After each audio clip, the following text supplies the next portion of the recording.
Hello everyone, welcome back to another stream. Hope you're doing well. Spectre, nice to see you. It's been a minute. How's the rating been going for you? Spencer Harmon, welcome back to chat. Nice to have you again. So, yesterday we went through a couple videos, one by Josh Strife Hayes about the kind of history of microtransactions and what went wrong with gaming, which is very illuminating and very insightful. And then we watched a series of videos by A Human Just a Car with Where Are the Missing Carian Princesses, Radigan of the Golden Order's Timeline, and Radigan's Secret Sorcery.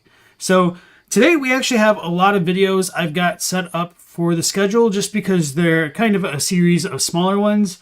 And they're going to all be by Square Table Gaming and Honored Madman. So a little bit of interplay between like both these channels. So the first one I thought we could look at is the 1-year retrospective of Elden Ring's lore. So kind of probably about their growth as a channel and the things they probably wanted to re-examine. So I'm kind of interested in that. Then we have Honored Madman's How Marika Betrayed Maliketh, which is a topic that's been coming up pretty frequently in the streams, obviously. And then back to Square Table with the Blooming Guardians, aka the Erdtree, Minor Erdtree Guardians. And then I figured we could juxtapose that video with Honored Madman's From Man to Tree.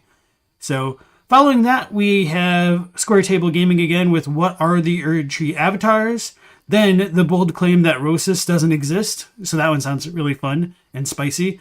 And then What Are They? By Honored Madman talking about the Wormfaces. And then, depending on how much time we have left, we'll probably finish off with Serosh, King of the Beastmen by Square Table Gaming. So, a lot of good topics to cover tonight. Hope you guys are strapped in and ready to go. Katie was playing Morrowind and didn't realize it was this hour. Yeah, I set up the stream like really late, so some people may not have gotten like the normal notifications and everything. Hey, Jay Dixon, welcome back in. Elden Enthusiast. Got done moving an hour ago? That sucks. Well, hopefully that all went smoothly. How much happened? Not much at all. We haven't even started our first video. Welcome back in, Colo RPG, and Andrew Hunter. Nice to see you. Hey, Methoda, Beans and Rice. Alright, so let's go ahead and dive on into the first video of the night with Square Tables Gaming 1-year retrospective of Elden Ring's lore. Let me know how the volume is. Looks a little bit low. It's hard to believe, but we've reached 1 year of creating content for the Elden Lore series. 67 scripts written, audio files recorded, pieces of art created, episodes released, diving into lore topics across the lands between. When we asked our audience what they wanted to see to celebrate 1 year of Elden, Methoda says it's already been a year. It's been a year and a half since the game got released. So this video is a couple months old, I'm sure. 5 months ago? Yeah. So yeah, 67 videos, that's nothing to shake a stick at. Definitely a lot more than I've produced on my own. So definitely a lot of kudos to them for having the productivity to release all this content. And we've watched a couple videos by this channel on the stream as well. Elden Lore, we were surprised that a retrospective of the series was the poll winner. It's hard to even put into words what it's been like to work on these videos, especially since we never expected it to take off the way that it did. When Elden Ring came out, I was just an excited FromSoft fan, ready to sink my teeth into this new world. And the more I explored, the more my head swirled with the various stories being told every time I picked up a new piece of equipment. While I was playing, I did the regular rounds on YouTube, seeing what content creators had to say about the game and the stories that were being told. But the vast majority of videos were wholly focused on walkthroughs and builds. It seemed like the only stories getting any love were those of the demigods, the fingers, or the greater will. Yeah, and that's just kind of understandable because those are going to be the most accessible topics for newer people or like people that are just starting to get into the lore and all that stuff. So because those are bigger topics, there's incentive for like a lot of us content creators to focus on those first because they're the bigger questions. They're naturally going to be what a larger audience will gravitate towards as well. So a lot of these smaller topics tend to be a bit more straightforward, so that's probably why there's less videos on them in general, although there's probably a good market share for having people who want to get interested in this stuff, but don't necessarily have the motivation to read the item descriptions. I don't know. Big players, but none of the little guys. I think what I really wanted to do with the first few episodes of Elden Lore was just try to create a coherent layout of the information related to my favorite characters. There was all of this information floating around about the Crucible Knights, but no one was putting it together into a concise breakdown. Granted, we were all lore hunting at the time, digging through the game, making new discoveries every day, but I thought it'd be fun to take a crack at doing this myself. I figured at best a couple hundred people might stumble onto my video, and maybe we could share information in the comments, spitball ideas, and learn a little more in the process. And for the first few days, that's exactly what happened. Then on the fourth day, things got crazy. If you've been with the channel for a while, you know that the Crucible Knights was our first video to really take off and launch us into YouTube's algorithm. After that, I thought, wow, this is cool, these numbers are insane. If nothing else, I create even reaches an audience again, I'll be happy knowing that this did. But of course, you all wanted to hear more from us, and with each release, we saw those subscription numbers climb. The vast majority of comments on those early videos were positive, and a good chunk of them asked us to research specific enemies from the game and break down their lore. I was blown away that so many Elden Ring players were in the same place as me with this world and wanted to learn more about the bit players and the monsters we encountered.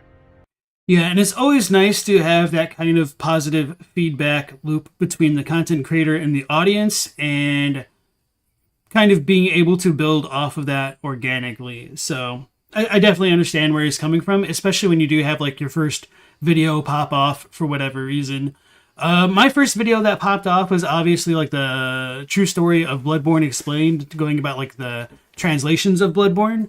And the weird thing was, like, for the first month or so, I maybe had like 10 views a day, which is kind of more or less what I expected. And then all of a sudden, like 3 or 4 months later, it just shot up out of nowhere and got kind of like 1,000 views a day. And I was like, what the hell's going on? So yeah, it's really nice when the algorithm blesses you for whatever reason it does. And so one thing that I wanted to mention earlier was, it was kind of the wild, wild west, obviously, in the first month or two after Elden Ring's release, where everybody was still trying to piece together the lore. And I didn't make a lot of content because I felt like if I did back then, it was going to be premature. So I was just trying to focus mainly on like the smaller, tangible stuff that I could. So things like the NPC quests, which... for some reason, like my Stalker of Stormvale Gestalk video just blew up randomly, got like 500,000 views. So it's just kind of strange how that works, because I put like almost zero effort into that video and it has way more views than like almost anything on my channel. So it's just kind of crazy how that works sometimes. And so yeah, trying to reconcile what other people are thinking is not something that I was on board with, because I didn't want my mind to get polluted with other people's ideas and inadvertently steal them and like be claimed, or like have people claim that I was like taking ideas from other people. I just wanted to focus on what I could, because I do think there's a lot of value in having pretty established positions of one's own and then bringing those to the table in kind of a fresh perspective compared to a communal build-up and taking other people's ideas as you go along. And that doesn't mean that my way of doing things is inherently better or anything. It's just something that I wanted to do. And obviously making this channel and being in contact with some people in the comment sections, but more importantly the Discord, because it's a hell of a lot easier to have discussions there, has also broadened my understanding of the lore in multiple ways. So I really do like the kind of communal aspect that we all kind of go through when we share lore with each other and build off of each other. So Wesley Sosa 00083, welcome in, and Ulcerated, nice to have all of you again. All right, going back to his video. So that was it. From that point on, I knew I wanted to create these small-scale lore dives and see how much we could all learn together through our continued conversations. So that's how we got started creating the Elden Lore series. It was really a case of being in the right place at the right time and wanting to share an experience with other people on YouTube. Our artist, Pat G, saw the potential of the series early on and started working on every video with me, which is why we have what I think are some of the best Elden Ring thumbnails on the platform. Between my scripts, our checks and balances as a channel, and Pat's artwork, I was able to create a fully realized vision of what the Elden Lore series was going to be. And thanks to every viewer who's ever clicked an episode, I have the motivation to keep digging and learning more about this ridiculously deep world and all of the players in it. Through equipment upgrades, fun seasonal experiments, polls to determine topics, and a thorough examination of how to pronounce Everjail, our first year has been an exciting, messy, incredible, stressful, beautiful ride, and I'm excited to keep it going into year 2. All thanks to you. Speaking of you, the viewers, I wanted to use this video not just to talk about our first year and how the Elden Lore series started, but also about how you all changed my mind when it comes to various areas of the lore we explored in our first year. We know that through our research alone, we're not always going to get it right. Sometimes an important piece of information slips through the cracks, or a thread can be pulled on a theory that completely unravels it. And to be honest, I'm here for it. One of the best things about our community is our ability to dig deeper and have civil conversations in the comments about our thoughts on the stories being told.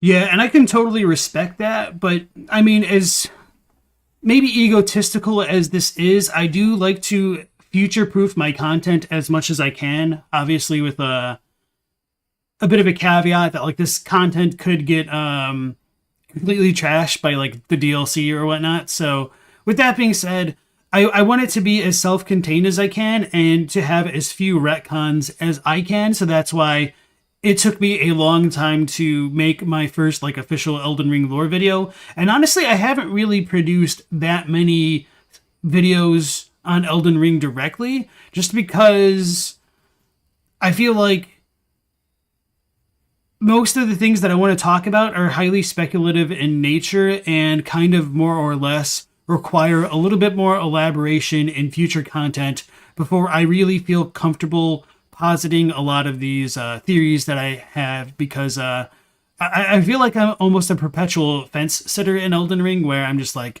maybe this or that, or it could be something else that I have no clue about. So yeah. If KD wasn't so paranoid about spoilers, you'd watched it based on the thumbnail. It baits Elden Ring and Skyrim fans.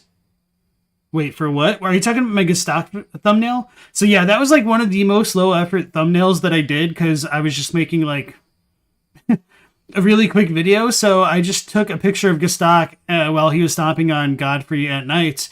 And then I just went into MS Paint and used like the spray paint tool to give him like red looking eyes, like the little meme red eye thing. And I don't know why it worked, but it did. I mean, I used the impact font just because of how not seriously I was taking the thumbnail. Hey, Ask Next, welcome back into the stream. Okay. Appreciate it. I appreciate it even if you're lurking, man. And then Morlor, welcome back as well. You guys like Smotown's thumbnails? And as I said in the chat right here, I envy a lot of Zeostorm's thumbnails. I wish mine were as aesthetically pleasing.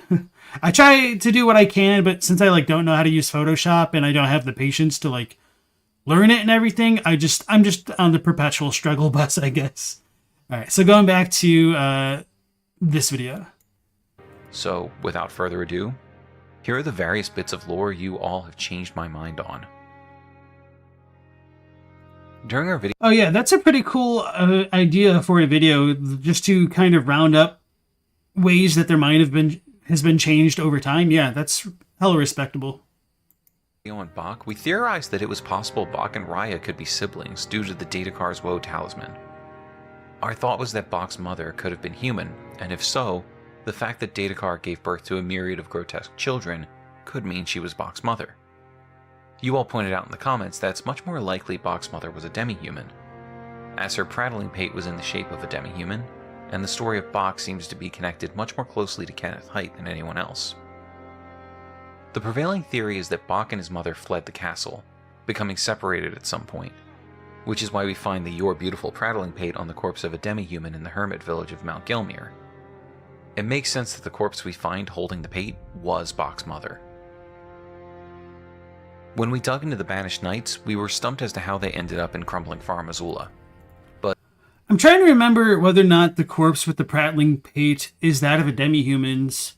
I don't remember if it's on a corpse at all. I think it just might be like on some steps, kind of.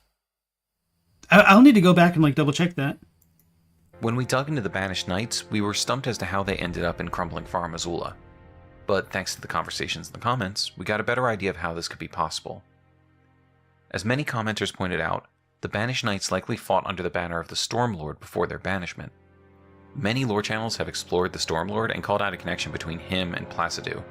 So naturally, if the Banished Knights originally served the Stormlord, it would make sense that some of their forces were sent to Farm Azula to stand guard over the home of Dragonlord Placidu.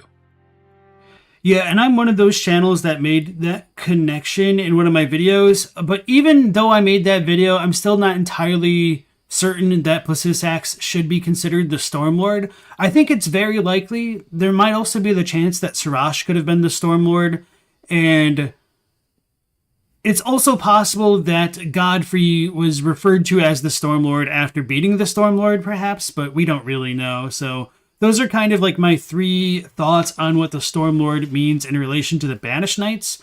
And in some ways, I think the Serosh connection might be a little bit more tangible because hold on, let me pull up the pictures. Banner.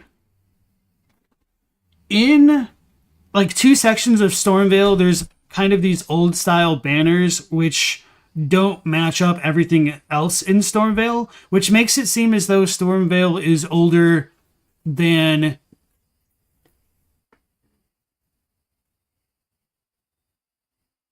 Sorry. Thought the dog was about to puke. Anyway, what was I saying? The Stormvale banners. Right. So Stormvale seems like it is simultaneously older than it should be and younger than it should be because of like all the gilded decorations on the castle. And if it's older than it should be, it does really bother me that there's like the weird pseudo catacomb at the bottom with the ulcerated tree spirit next to the corpse, well, the pseudo corpse of Godwin down there, because that would suggest the catacombs are older than Stormvale. But if Stormvale itself predates the reign of Godfrey because it could have been controlled by Serosh and the Banished Knights, then what does that say about the catacombs? Because the catacombs they seem older than Stormvale itself, so this is kind of like a circular problem that I'm like running into and trying to figure out exactly what I feel about Stormvale. But anyway, let me look at those banners for you guys. All right, so in Stormvale, we have these two older style banners, and one is of Serosh, which is perfectly fine because that would definitely connect it to Godfrey. However, this banner doesn't really appear anywhere else. This is actually the same emblem of a lion which appears on the grafted greatsword.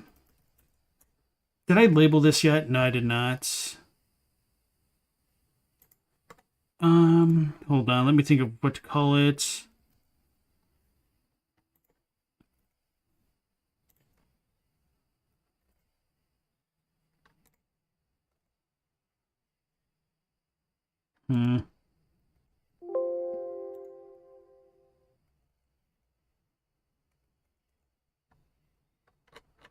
All right, give me a moment. I'll find it. Okay, no. So it's obviously like a similar lion to the one on the Godric axe, which is supposed to represent Serosh here. But aside from that, we have the grafted blade greatsword.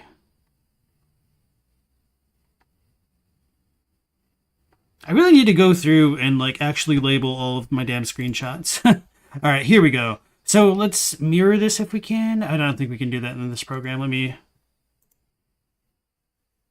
edit in Paint 3D.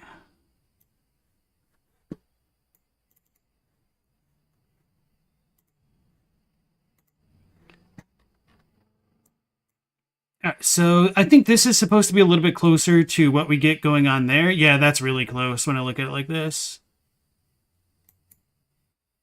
So anyway, if this grafted blade greatsword came from a clan that got destroyed by Godfrey, it would suggest that the lion iconography predates Godfrey's reign, essentially.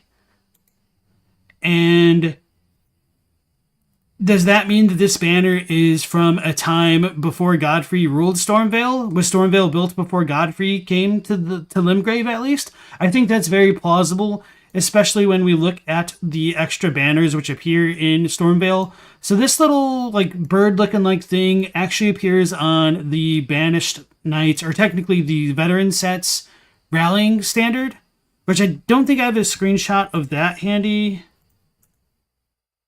Standard. Hey, Anran, thanks for the 20. I appreciate that. Can't stay this time, but wanted to thank me for my daily streams. They bring you life. Thank you very much. I almost wanted to cancel today's stream just because, like, I was, slacking and didn't really have a lot of the videos queued up. So I pushed through regardless, and I'm glad I did. And thank you once again for dropping in and leaving the comment as well as the 20. I definitely appreciate that. So, okay. Rally. Okay, I don't think I have a picture of the standard itself, but you can find that there. And then this also appears on the carpet in one room with the Banished Knight and Marika's Mischief in Stormvale.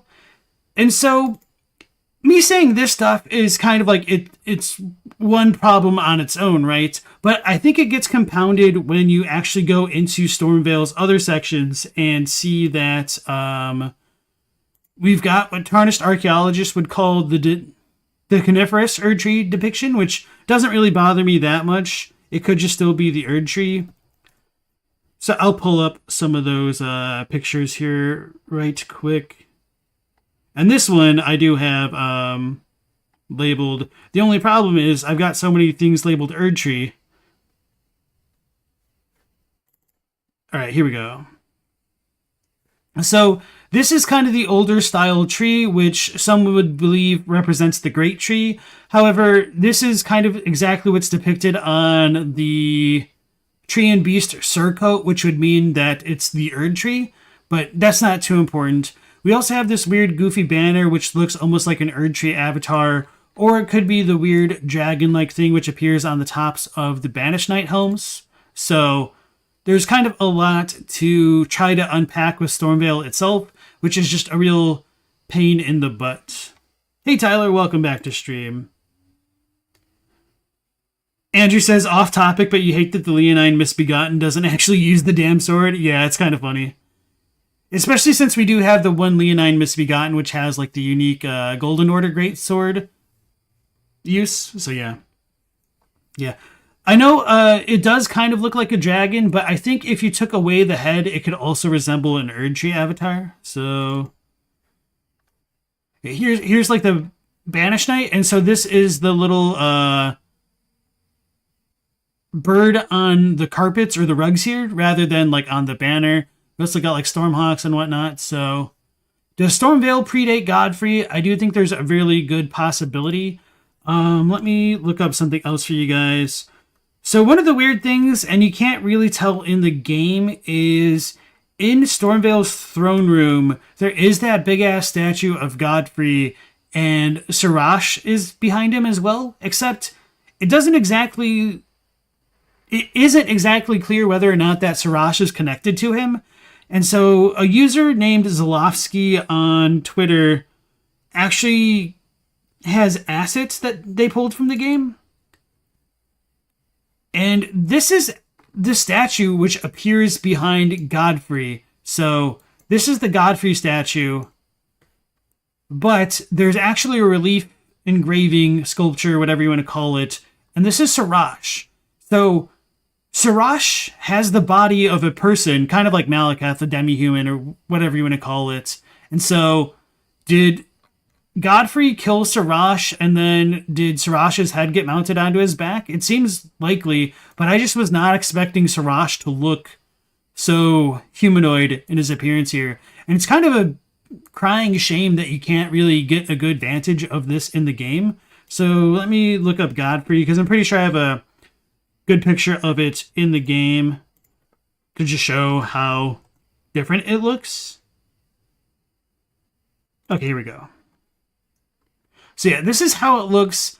And because Serosh is off to the side, it is a little bit questionable whether or not like this is a 3D type thing where like Godfrey's out of the wall, but they're all connected in the back. But no, apparently this is a completely different engraving, which just kind of like blew my mind to have it look like that.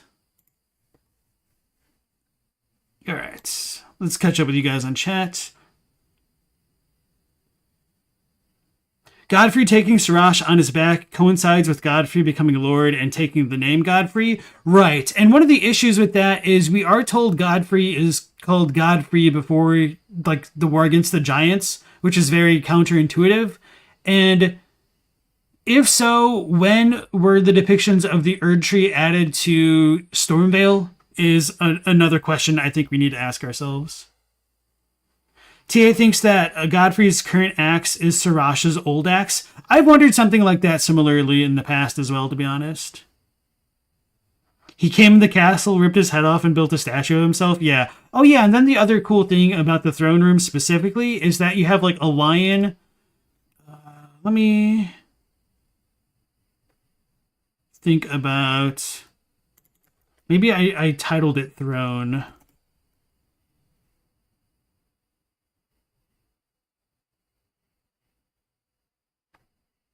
Lion?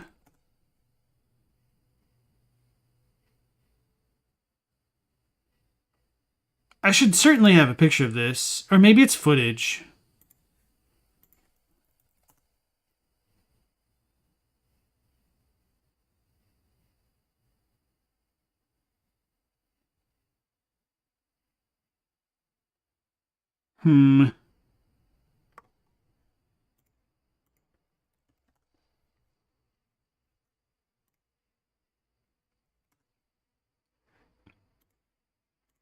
So anyway, underneath the throne in Stormvale, there is a depiction of a lion, which seems like the throne was placed on top of, rather than what you might expect.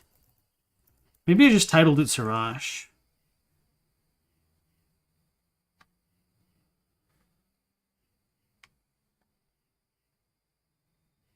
Or maybe I just don't have it labeled at all. That would suck. Okay.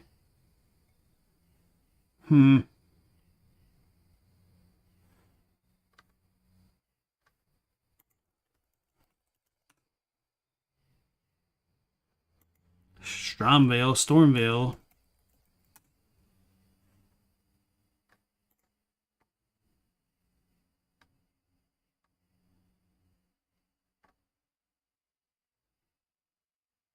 Oh yeah, I guess I just must not have it labeled, which really sucks, I guess.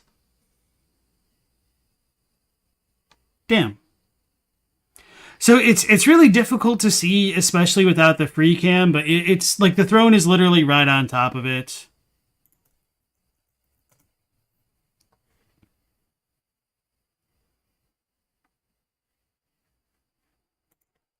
Chair?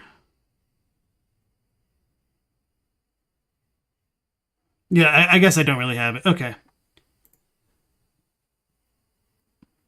His axe is similar to the Beastmen weapons. True, I agree. It does look like the little tentacle looking like things from the Beastmen's weapon as well. It's a common thing you see in history. Yeah, exactly. I agree with that. Okay, so let's go back to the video. Definitely got lost way off in the weeds talking about Banished Knights. Buffering. Oof. Upon the Stormlord's defeat at the hands of Godfrey, his knights were banished, but those defending Farum Azula would have no way of knowing this happened, so they still wander the halls of its floating buildings, following orders from a lord who no longer sits on his throne. So we had a bit of a crackpot theory on the Oracle envoys in the early days of lore hunting. That's on me, I can own that now.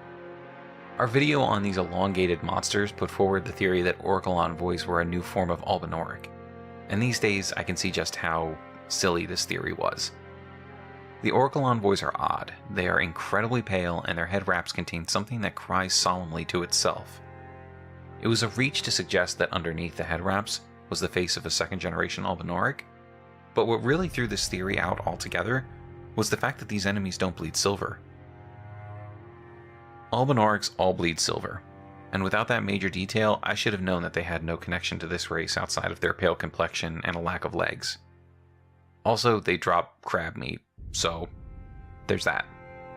That's funny. Yeah, I definitely don't blame him for having that theory at first, because they do seem like they would be related at a glance. And Spencer Harmon, thank you so much for becoming a channel member. I appreciate that. And welcome on into the stream.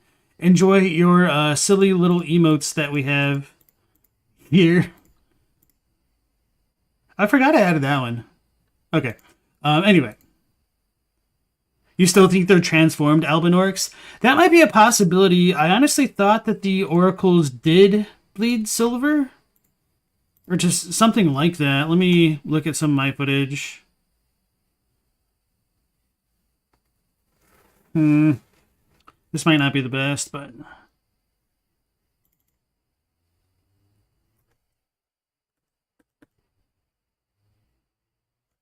It's kind of silvery, but I guess you could say like it's more like grayish. But no, I think it's silver. But I do agree that the Albinaurics don't drop strips of white flesh, so they're kind of bloodless as well, which is kind of really weird to think about. I guess if I wanted to release a cursed theory about the oracles, they're related to the land octopi. Not really, though.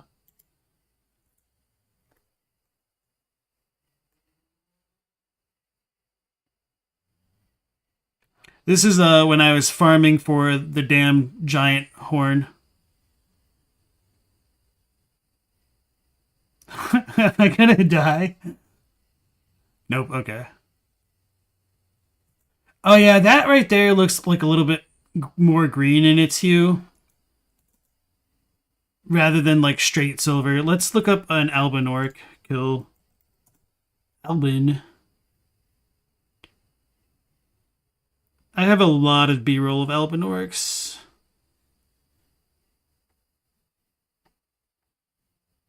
Albus blood. Damn it.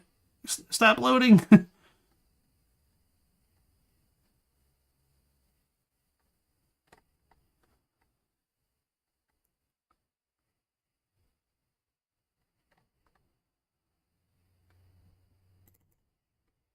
Yeah, this should be better. Okay, well, that wasn't so much better. Yeah, so when you visceral them, they will bleed red and silver, but yeah, I guess that is slightly of a brighter color. But that could also just be like areas and camera and lighting. Ghosts and Clayman blood have the same texture, if you remember correctly. Yeah, I think the Oracle dudes might have more similar blood to the Clayman, if anything. You think making it that close to the silver would be needlessly confusing? You never thought about it, but now you're convinced they're Albinaurics? For what it's worth, the blood-starved beast in Bloodborne has this kind of brownish, greenish, silvery kind of blood, and the kin type enemies have more silver blood that is similar to Albinaurics, so yeah. Along with owning this misstep, I wanted to call out an interesting idea many commenters pointed out about the Oracle Envoys at the Erdtree. These monsters are said to arrive to herald a new god or age, and the obvious assumption is that they came to the Erdtree to announce the age of Miquella's unalloyed gold. Personally, I still believe this to be the case, as there are many theories positing that while Miquella's body has left the tree, his consciousness may still reside within it. But many of our commenters believe that the Oracle Envoys are actually at the tree to announce the arrival of the Goddess of Rot. This is a strong theory, as Malenia wakes and becomes the Goddess of Rot during our battle with her. The only point against it is that the Envoys stay at the Erdtree even after Malenia's defeat. Of course, her Aeonia is left behind and still holds some power, as we're able to use it to create Miquella's Needle. And of course, that also raises the question of what the hell are the Oracle Envoys doing in Leyndell before it turns to ash? But I don't really think that takes away from either of these other theories here. So maybe yeah, I thought that as well, quite done with us yet. In our video about the Wormfaces, we called out a Wormface that resides in Mount Gelmir, disguised as a putrid. Alright, so Katie said, curse theory for you all. Oracles are a different type of claymen, and the creation of the dynasty, and they are the creation of the dynasty, and both use bubbles to read the fates. I thought that for a moment, but I do think a big hit against that theory is that the Oracle bubbles use faith rather than intelligence for their scaling stat. So they might be a related concept, but they seem like different executions of the thing, I guess. And then Kolo said, what if they're there to announce your arrival? That's what I thought as well, but I guess it would be weird that they don't show up in Ashen Langdell and they just kind of appear beforehand. But I don't really think that, like, completely contradicts that idea either. You think the oracles are what the Claymen were trying to mimic? The oracles they lost? I don't think it's meant in that way, but okay. Corpse, claiming that this was a point for our theory about these creatures falling from Far Missoula and landing in different places through the lands between. You all pointed out that when you kill this Wormface, it drops a larval tear, meaning this was never a Wormface at all, but a silver tear. While I don't think it really changes our theory in any kind of significant way, it is an important distinction to make, and I wanted to thank you all for calling it out. I also saw a few comments suggesting that the Wormfaces literally grow from Deathblight, as worms can be seen spraying from our bodies when Deathblight affects us.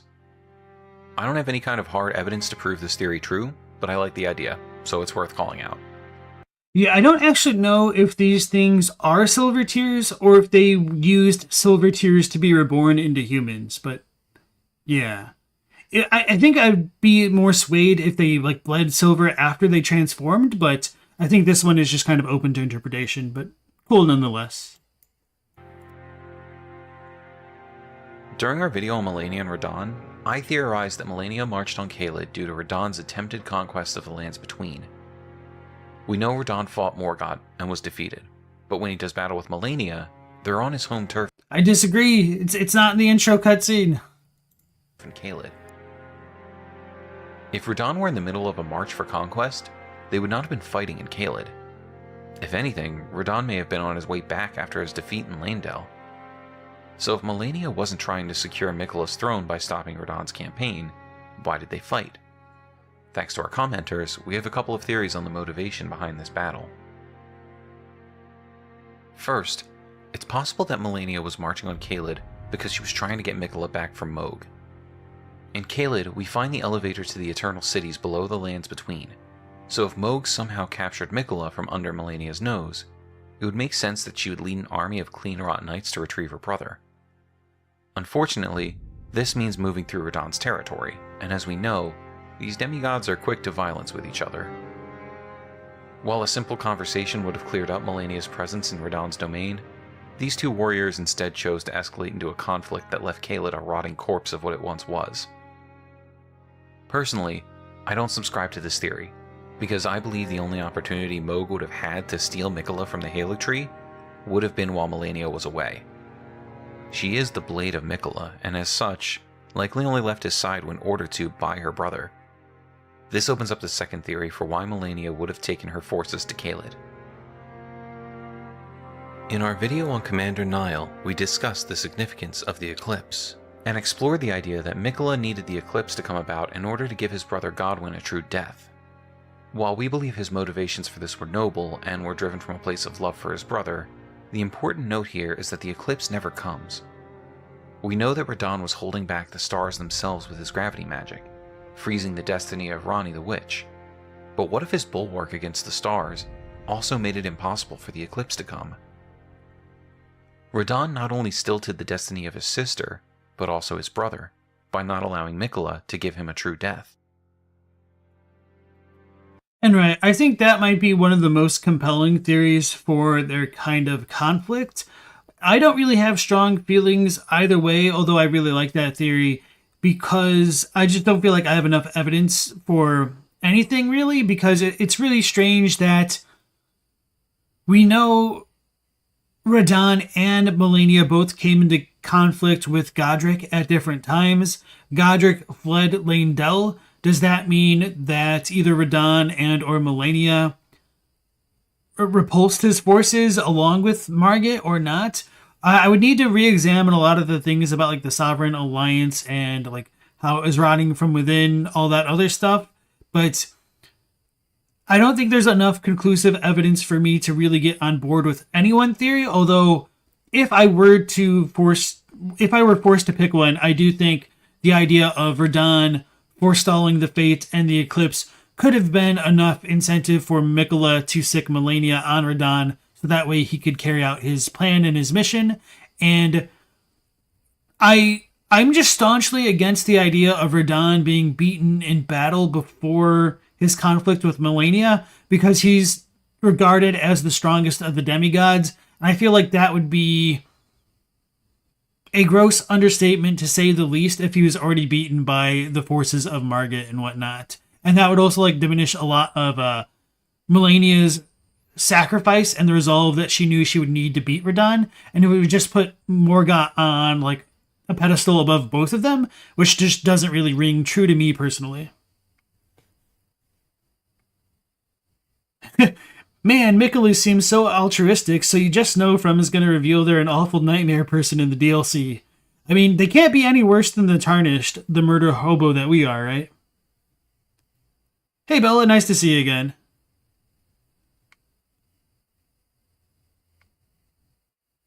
Kolo says, there seems to be an implication that everyone was in alliance until there was a betrayal, but what the betrayal is has not been made clear.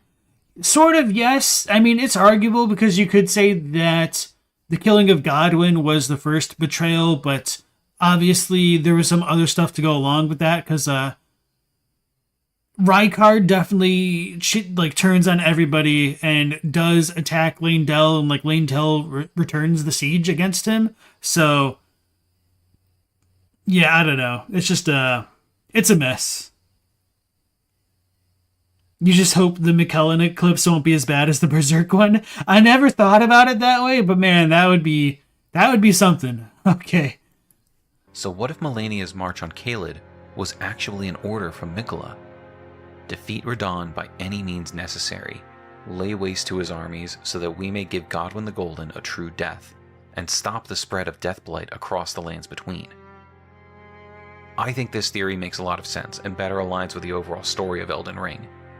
It opens up an opportunity for Mohg to abscond with Miquella, explains why the eclipse never came, and gives a solid motivation for Malenia's win-at-all-cost mentality when fighting Radahn. I guess we'll see if the new Miquella DLC sheds light on the relationship between the fiercest Empyrean and Godwyn the Golden. After all, Radahn's been defeated, so it's possible the eclipse may now come. These are the biggest examples of where you, our community, have changed our thinking on the lore of Elden Ring throughout our first year. This world continues to expand as we all gain a greater understanding of what's happening around us, and the players within the lands between. I can't believe we've been lucky enough to work on this series for as long as we have, and we hope you'll keep joining us every week through Year 2 of Elden Lore. I know I say it in every video, but it cannot be overstated. Thank you. You, the person watching this right now, are the reason this series is continuing into its second year. You are the reason we strive to up our production quality and provide thorough character examinations. You are the reason I can keep making these videos, and your input is vital to our community. Thank you for sticking with us, and we can't wait to see what comes next for Elden Lore.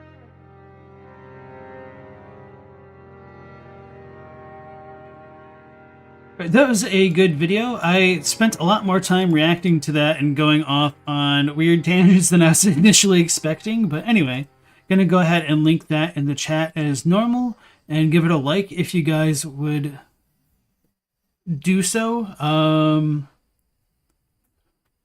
What's the budget of each last Protagonist stream? Just kidding. That's a good question. Internet bill...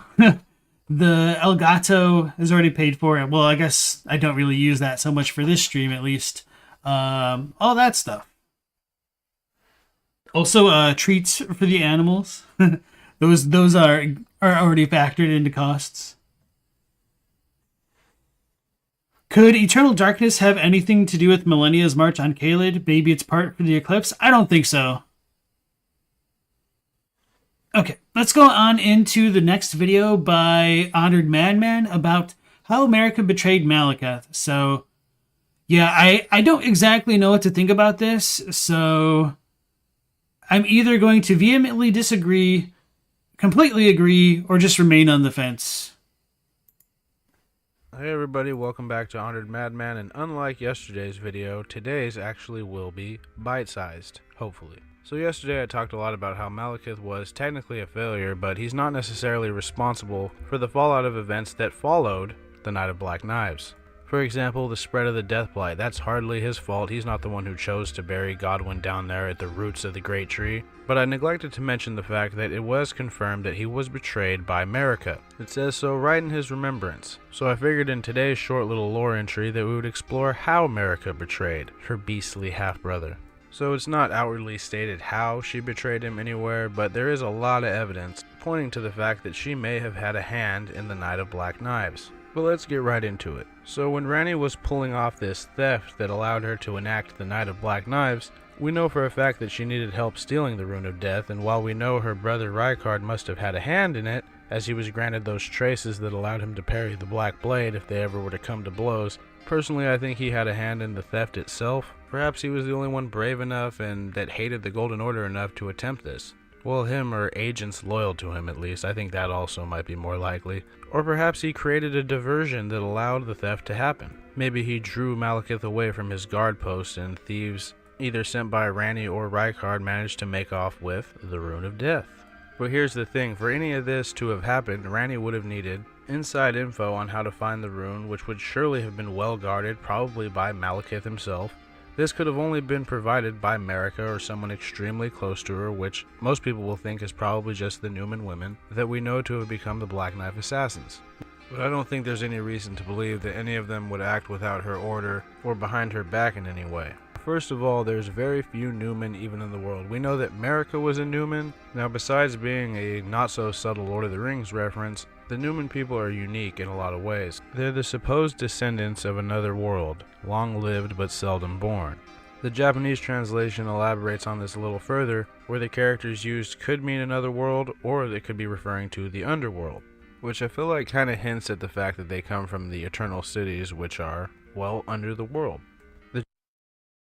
I could kind of see that, although I don't think that's kind of what it's getting at. I do feel like the Newmen are meant to be understood as interstellar travelers, just because of the way like Maribito works, but my general conception of that is that like a Newman might be the equivalent of like Tinkerbell, where they can kind of cross the Great Divide and enter the lands between or something like that.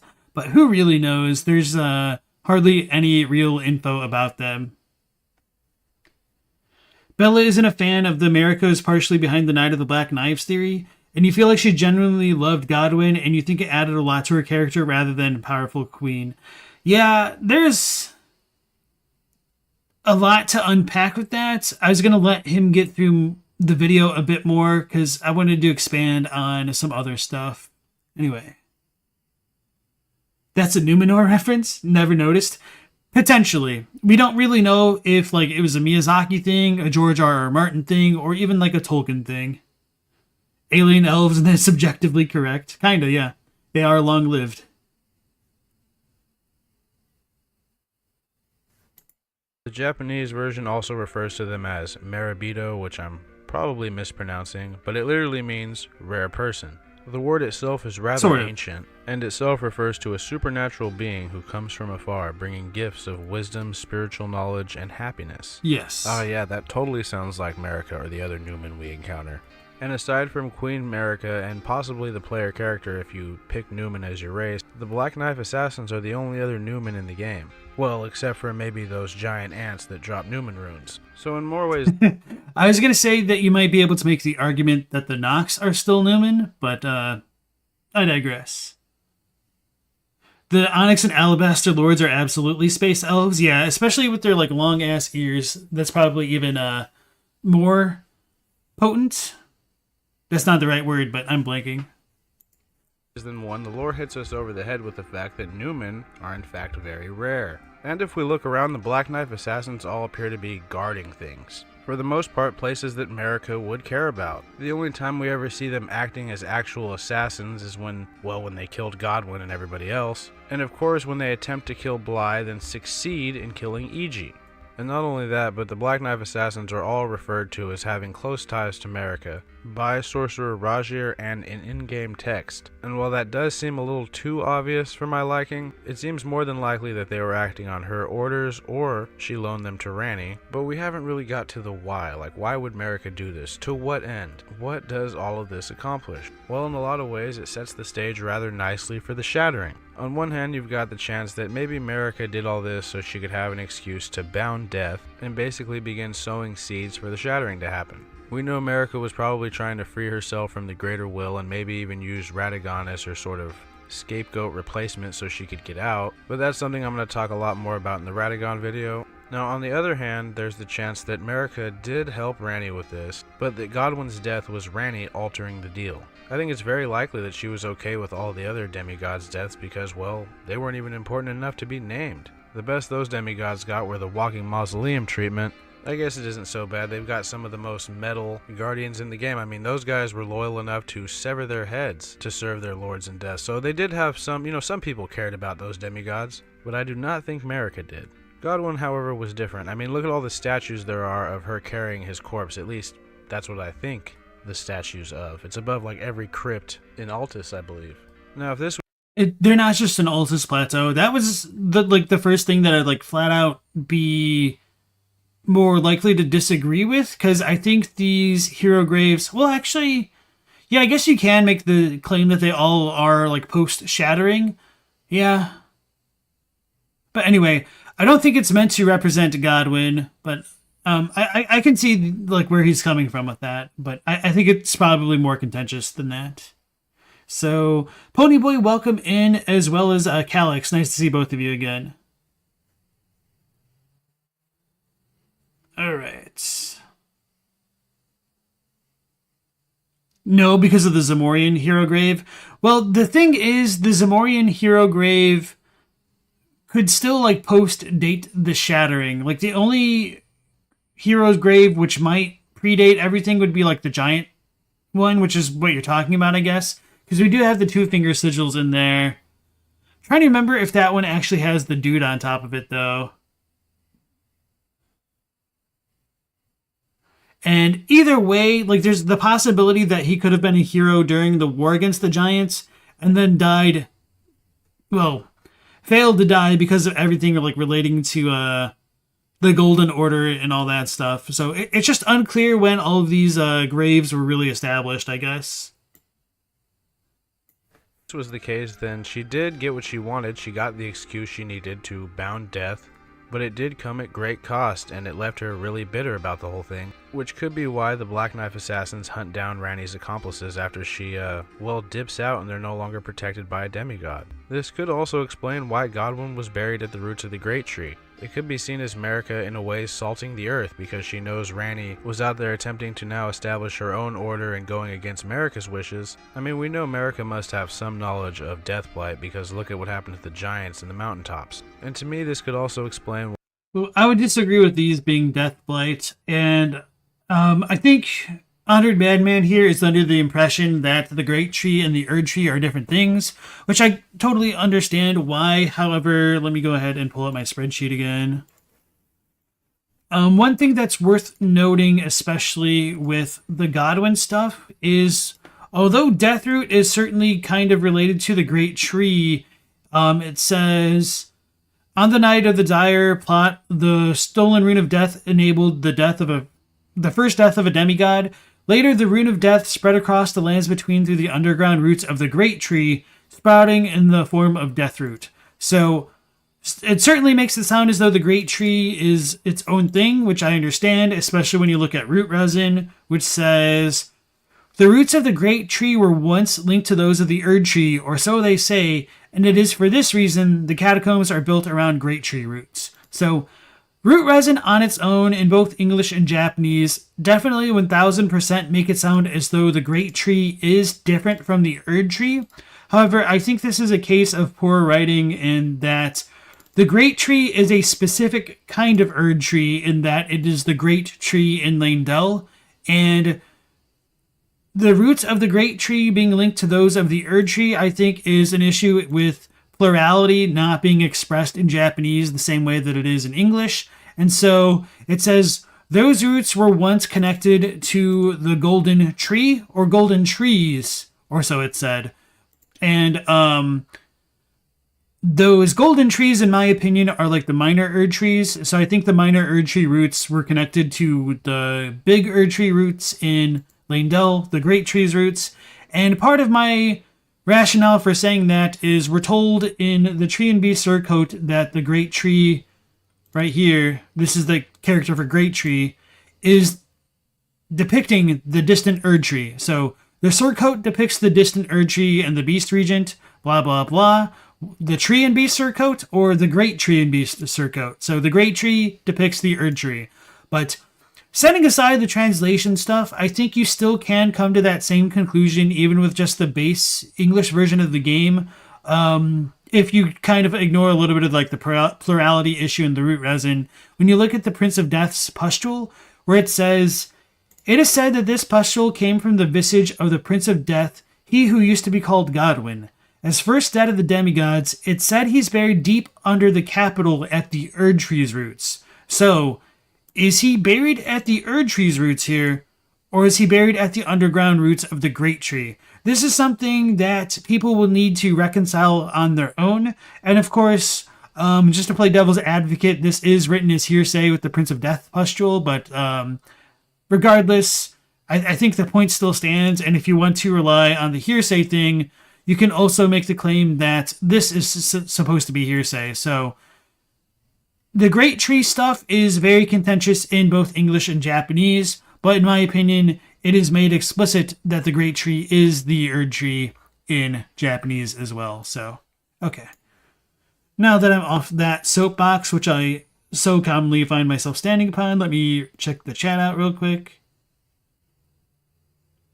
Great Tree Hullabaloo of 2022, indeed.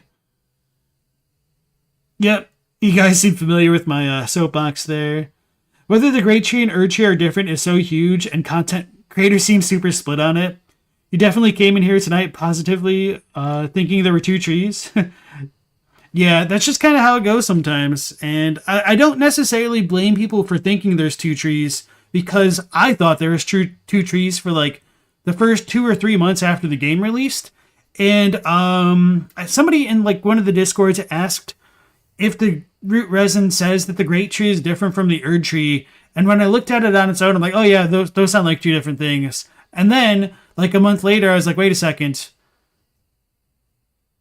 The Great Tree is called the Erdtree other places. What the hell does this mean with root resin? So it took me a decent amount of time as well to revise my own opinion on things, which is partially why I didn't release a lot of videos when Elden Ring first came out, because of stuff like this.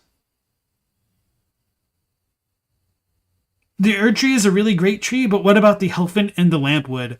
Well, for what it's worth, I would say the only Helfin/Lampwoods that we see are very, very minor. They're even more minor than the minor Erdtrees, because I would say, let's pull it on up. I would say that this is a Helfin or a Lampwood, and it's very tiny. It's almost the size of our Tarnished. It's kind of interesting that they also show up in the Halig Tree area as well as Elphiel. So anyway.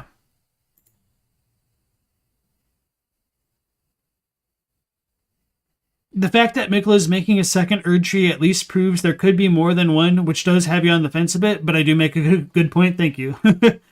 That's not a true tree, though. That's a candelabra. But, I mean, it's based on the candle tree. I'm not trying to say, like, that's a real tree. I'm just saying, like, bro, it's like a one-for-one thing.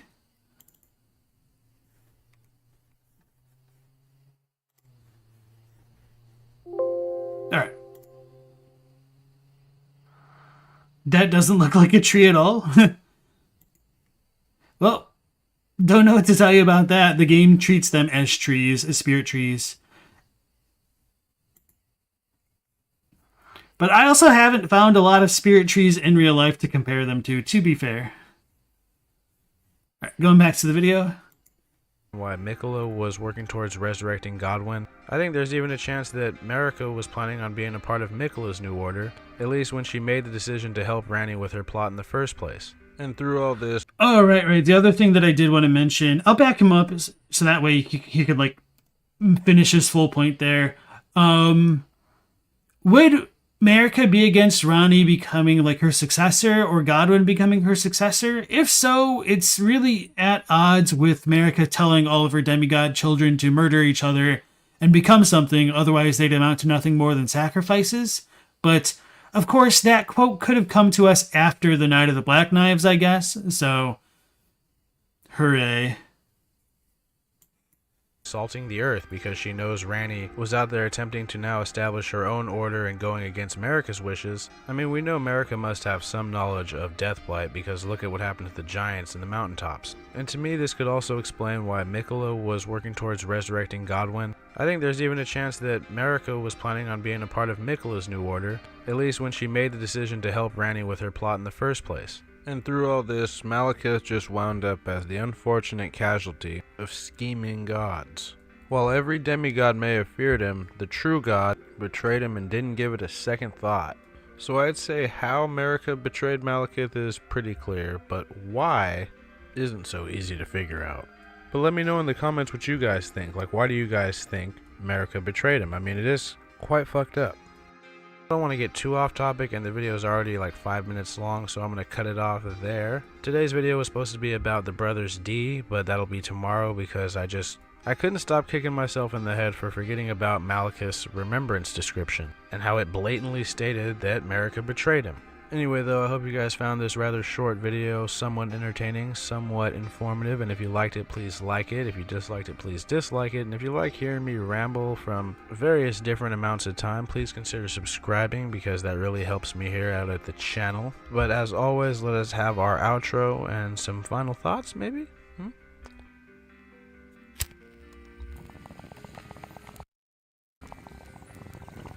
Bam.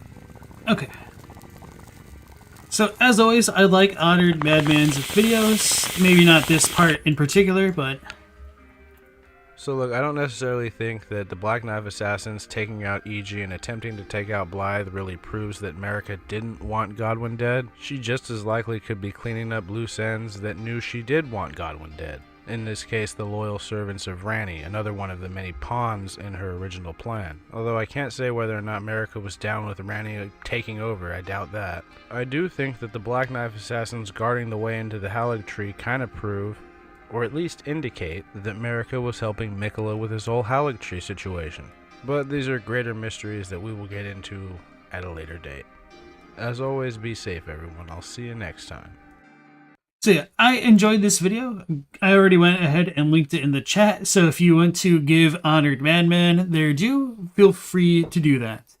And so, going back to some of the other topics in the video, I took notes down here at like the bottom of the little banner screen, and where are we at? Right, so... There's the only one info on how to find the... Now besides being... I guess he doesn't really have like that many pictures of Maliketh on here, which is kind of funny, but not too important. All right, so a lot about how Maliketh was technically a failure, but he's not necessarily responsible for the fallout of events that followed the Night of Black Knives.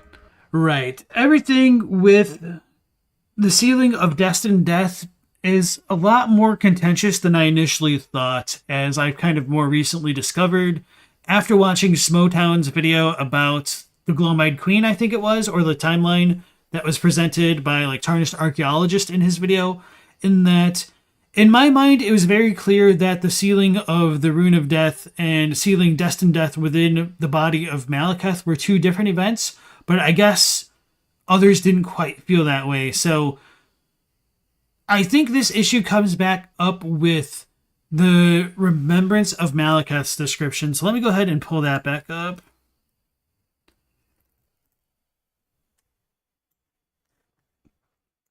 All right, so Maliketh was a Shadowhound beast given to his Empyrean. Marika's sole need of her shadow was a vessel to lock away destined death. Even then, she betrayed him. So what else? Let's just type in destined death just to get a little bit of our bearings on this topic. When Maliketh sealed destined death, the true power of the Black Flame was lost. So, okay, yeah, that's another kind of contentious point. So let me think about how to frame this argument here. Let's just type in Rune of Death.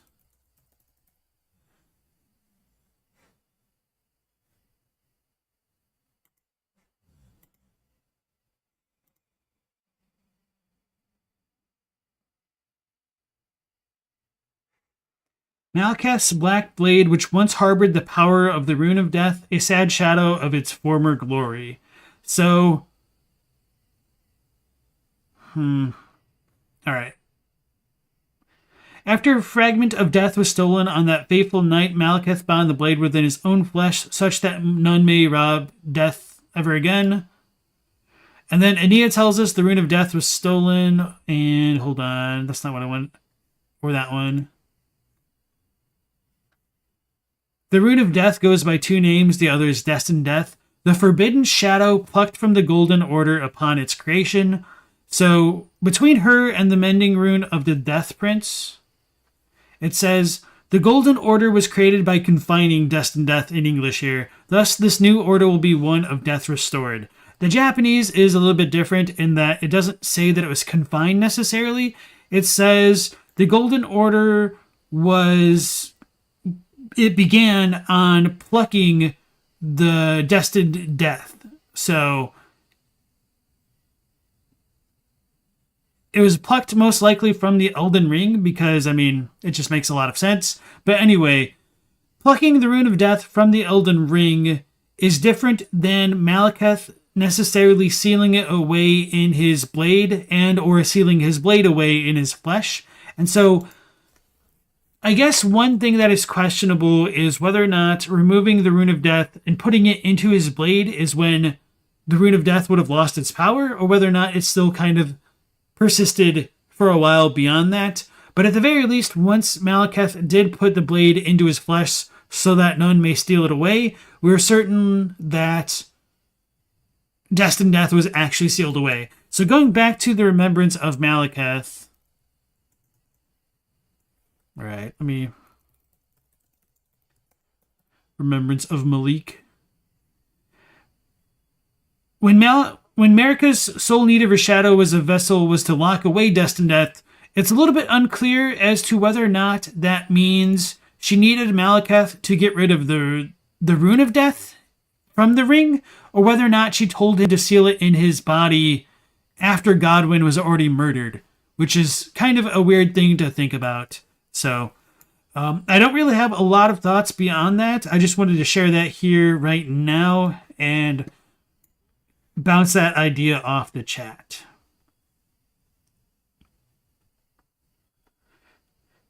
You don't think Marika was necessarily in cahoots with the Black Knife Assassins? Just because more than one source says it, it's all secondhand true.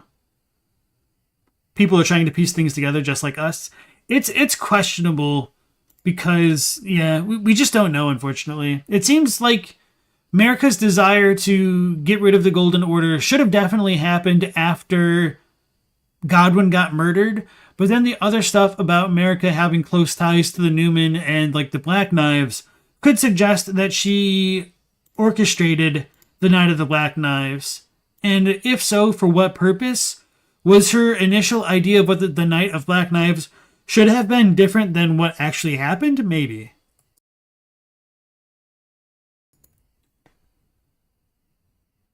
You feel sorry for Maliketh? Getting robbed by people that can turn invisible is a pretty rough hand to be dealt. I know, right? And maybe the left fingerprints. I guess pun intended with fingerprints.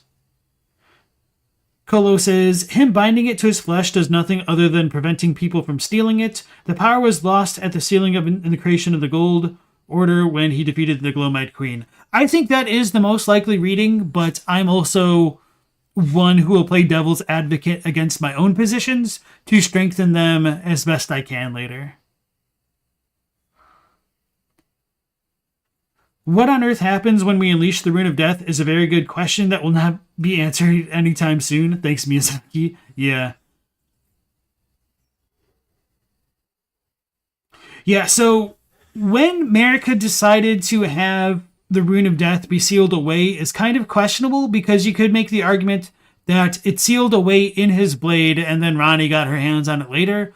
Or she could be saying that the locking away of Destined Death is when Maliketh put it in his flesh so that no one could steal it even further.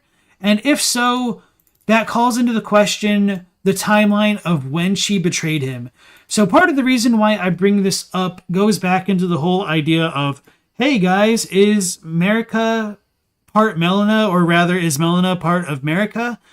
Was like the feminine side of Marika killed when she shattered the Elden Ring, and did that create Melina? Or was Melina a kind of version of Radagon before Radagon was Radagon, if that makes sense? And so I do think this is actually a strong possibility, which will get, either retconned in DLC or just never elaborated on ever at all, ever again. But anyway, if Marika is Melina, you could make the argument that Marika betraying Maliketh could have come in the form of Melina lighting the path for the Tarnished to kill Maliketh to unleash Destined Death again. Of course, that does sound extremely convoluted, especially because Marika isn't exactly Marika anymore when the Tarnished does kill Maliketh. But for what it's worth, the betrayal may only ever be fully realized after Maliketh is dead, and we only get this item after Maliketh is dead. So it's certainly not my favorite way to frame an argument by any stretch of the imagination, but it's just kind of one odd thought that I've had about this kind of debacle of a situation. Hey Crunchy, nice to have you again. You know how Maliketh feels? You've been to Ardina? Yeah, true story. You think the underlining of the connection between the Black Knives and Marika is not to illustrate her involvement, but instead the betrayal that she suffered? That's a really good way to read it, and I could definitely be on board with that, but who knows? The close ties could mean that she was tight with them. Okay, you're saying the same stuff? Yeah, it is a mess. Then Crunchy said, is Melina the reborn side of Marika that was supposed to burn the Erdtree, but she didn't, so Radagon exists? That is a very good question. I think we could only speculate on that, and I don't... Despite me positing a lot of these theories, I don't like to speculate as that far away from the text, unfortunately, which probably sounds a bit hypocritical of me, I guess, but yeah, I don't know, is all I can really say.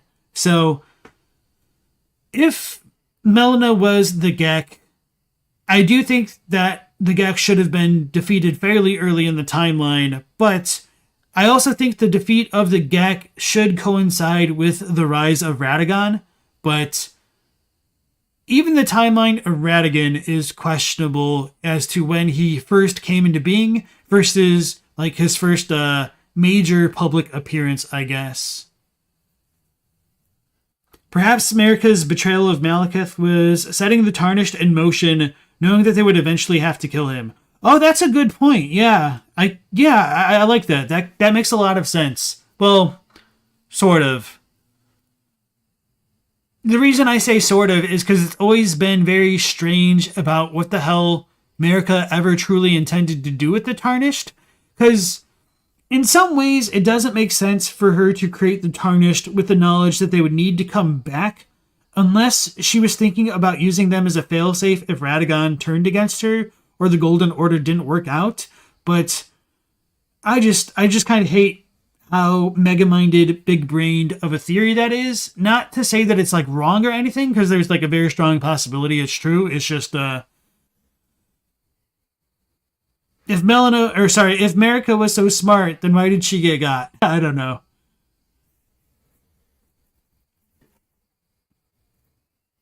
Kolo says, Melina in code is called Musume Marika, and it can be translated as daughter Marika. No, I would disagree with that. But also as young girl Marika. So yeah, you think Marika is Radigan and also Melina. So I would disagree that it would be daughter Marika, because it should be like a Marika no Musume rather than Musume Marika, which, I mean, kind of sounds like you're splitting hairs here, but it's just a little bit of one of the idiosyncrasies of the language. So I do have like the tweet from Sinka or like Noof, whatever the numbers were. Let me look it up for you guys. Sinka? Noof. Okay. So when I was trying to look into the internal files for myself, I didn't really find them, which kind of sucks. But I did run across this tweet on my Google search results. And so Sinka or Noof834 made the point that in the files, it's called Daughter of Marika, but the Japanese for it is not Marika no Musume or Marika ko, it's Musume Marika, which means more likely that Melina could be understood as like the maiden, not like finger maiden, but just like the young lady version of Marika. I might have said the same name twice because they're so similar, so let me like rephrase that, and I apologize if I like repeat myself here. But Sika is saying that Melina could just be the younger version of Marika. Man, these names. Okay. Which is what Kolo is saying, but just kind of wanted to make that as clear as I possibly could.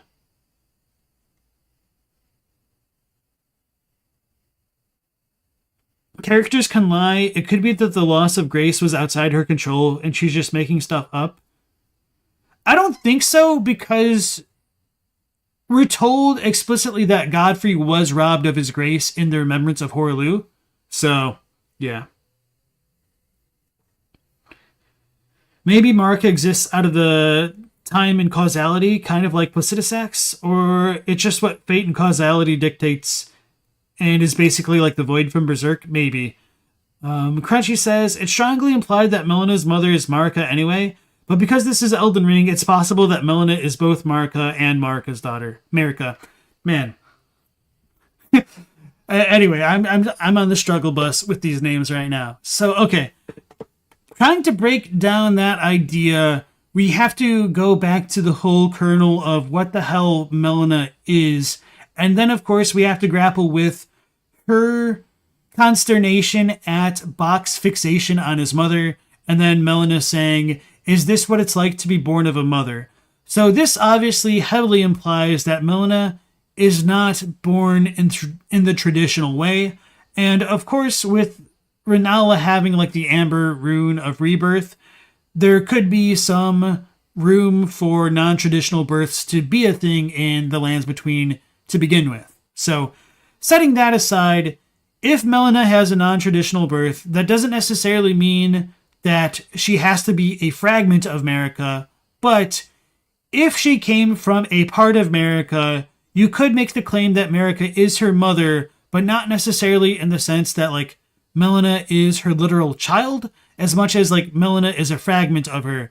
And then of course that brings up the parallels between Millicent and Melania that we should also consider. So even if Melina is born from Marika, she could be a fragment of her, which is questionable, or she could just be whatever the hell Millicent is to Melania and something like an offshoot or a bud, like a kind of clone perhaps, but we don't even know that much, to be honest. The Elden Beast being called the Nebula Dragon is another connection to dragons. So about that, I don't necessarily think that the Elden Beast is necessarily a dragon, not in the traditional sense there. And the internal name of it could have just been like a description of what the boss is, because that wouldn't be the first time that they've really done that in the file names. Marika's everyone. I'm Marika too, indeed. You got me. Calyx says, Goldmask's rune basically says that the gods are flawed just like people, and you think her narrative is one of the dog that finally got the car? Yeah, okay. Alright, Katie, thank you so much for dropping in as always, and you have a good morning since it's already 5 there. Melina wears the same clothes as Millicent. True, and one of the funny things is in the 1.0 description of the Traveler set, the quick description, it says that there were clothes that belonged to Melina, so there is like the weird dichotomy between Melina and Millicent, but they could have just been like reusing the assets, so I don't necessarily take that as being like lore accurate, especially since in 1.0 the Traveler set wasn't next to the Bud outside of Melania's boss arena because the Bud wasn't even there. Hey Tony Pepperoni, welcome back in. So maybe the Elden Ring replaced Marika's soul when she became a god, and Melina is that cast aside soul? That is a possibility. I have thought that as well, indeed. And so I think Melina could be like the quote-unquote true Marika, but the Marika that was Marika before she became a god, perhaps, could be one way of reading it. And I do think there might have been an intentional parallel with the way that Melina gives the player the power of the Erdtree in the form of runes, just as how it is said that Marika once personally bestowed the blessings of the Erdtree in the favor of the Erdtree talisman.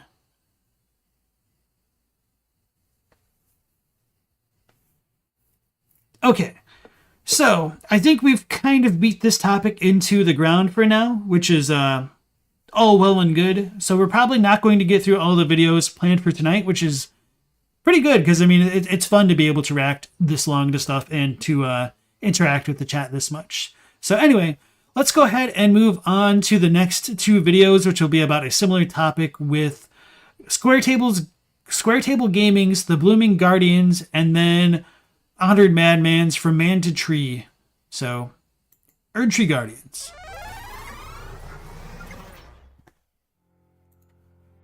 To say the Erdtree is well guarded by the forces of Lanedale would be an understatement. On our way to the city gates, we face 2 Erdtree sentinels, a valiant gargoyle, a projection of Margit, the fell omen, and numerous golems, all before reaching the threshold to Lanedale, which is guarded by a draconic tree sentinel. Once within the city, we face soldiers, knights, pages, lions, crucible knights, omen killers, an ulcerated tree spirit, and more in pursuit of the throne. Should we brave our way through the trials the city places before us, we find our path to the top requires us to run up the roots of the tree itself, and upon these roots, we find an interesting enemy. If you've been thoroughly exploring the lands between, it wouldn't be your first time encountering them, but it may be your first time seeing the extent of their connection to plant life. These are the Guardians, the protectors of the Erdtree and the many minor Erdtrees across the land. Today, we will tell their story. So typically, this is where we ask you to subscribe if you're not already following the channel, but that's not what's going to happen here. We've just reached 30,000 subscribers, and we wanted to take a second to step back and say thank you. This community is amazing.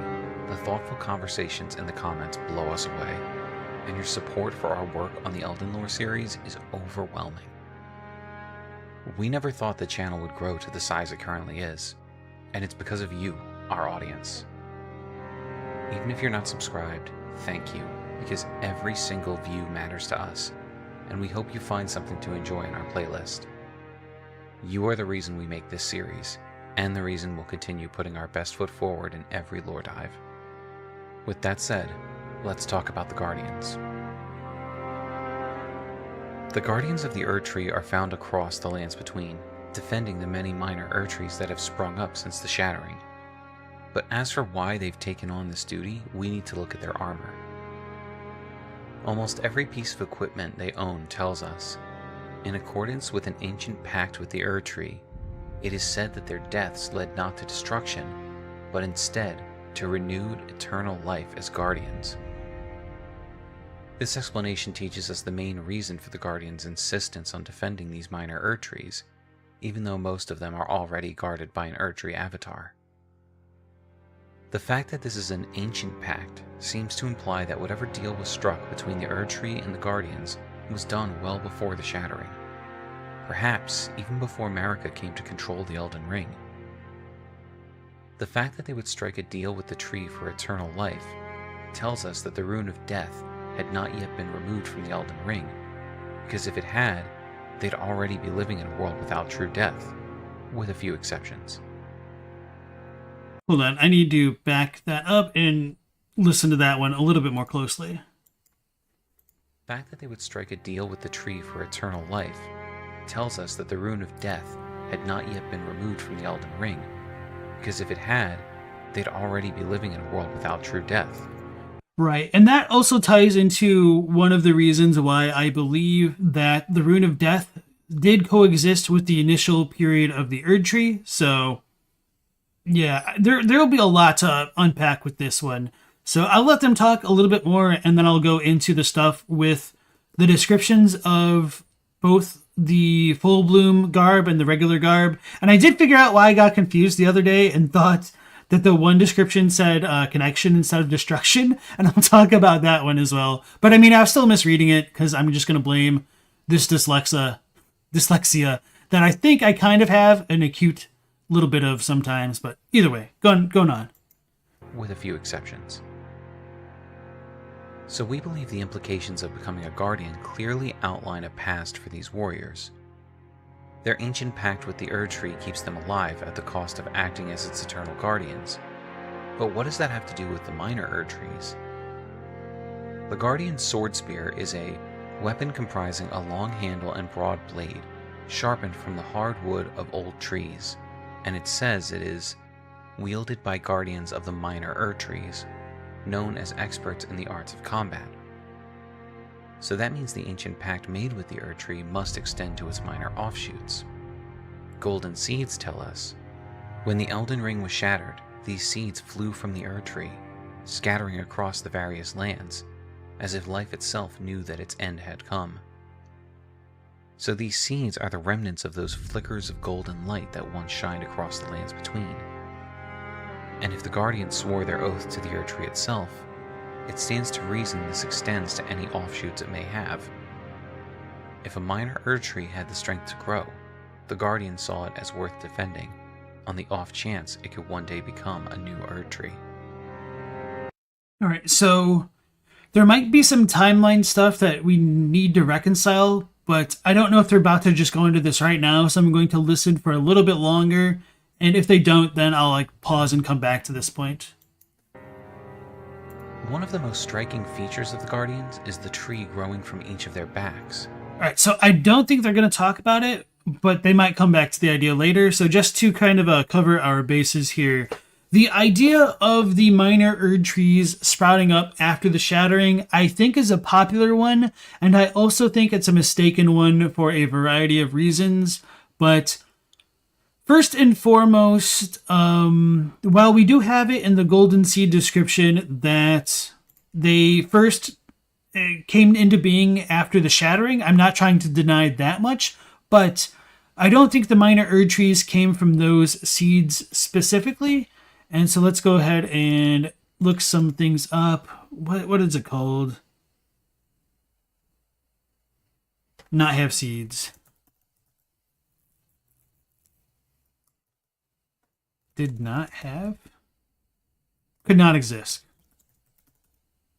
Alright. So in the Cerulean and Crimson Flasks of Tears, they say, the Erdtree was once perfect and eternal, and thus was it believed that Erdtree seeds could not exist. So I tend to think that this timeline of when the Erdtree was considered perfect and eternal should happen when Radagon is Elden Lord specifically, but even before that, I think that this tells us the Erdtree did not have traditional seeds, which would then call into question, where the hell did the minor Erdtrees come from if the Erdtree didn't really produce seeds until the Shattering? So, not to pat myself on the back for asking such a good question, I think the idea is when we talked about like Deathroot and the roots of the Great Tree and the Erdtree and whatnot, I think it's supposed to be similar to the idea of Pando, which is a gigantic clonal organism representing an individual male quaking aspen. So basically, it is one tree that has so many clones of itself through its root system that it's more than just kind of one tree at this point. It's many trees extending from the roots of the original. I think in Elden Ring, a similar idea is coming into play where the Great Tree is like the original Pando, and then all of the minor Erdtrees are just connected from the Great Erdtree's roots. So the minor Erdtrees, I believe, sprang up directly from the roots of the Erdtree, so they didn't necessarily need seeds to come into being. So that, I think, would reconcile the little bit of the incongruity between this description when people believe that Erdtree seeds did not exist. And of course, this is a belief and they could have been wrong anyway. But anyway, leaving that point alone, what was he just talking about with like the minor Erdtrees and the dudes?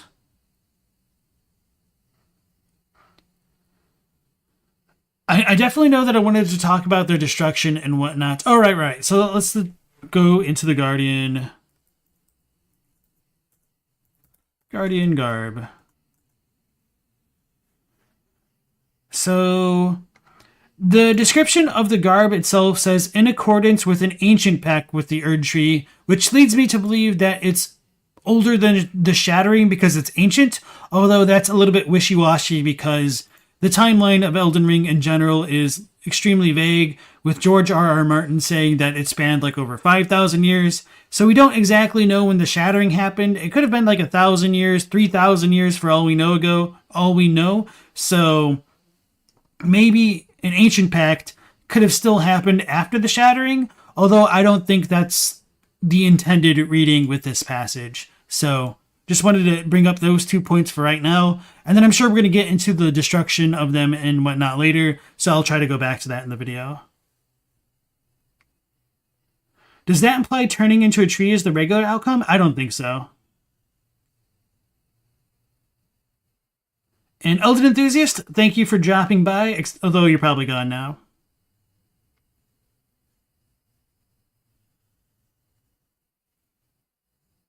He's so dyslexic he couldn't misspell untie.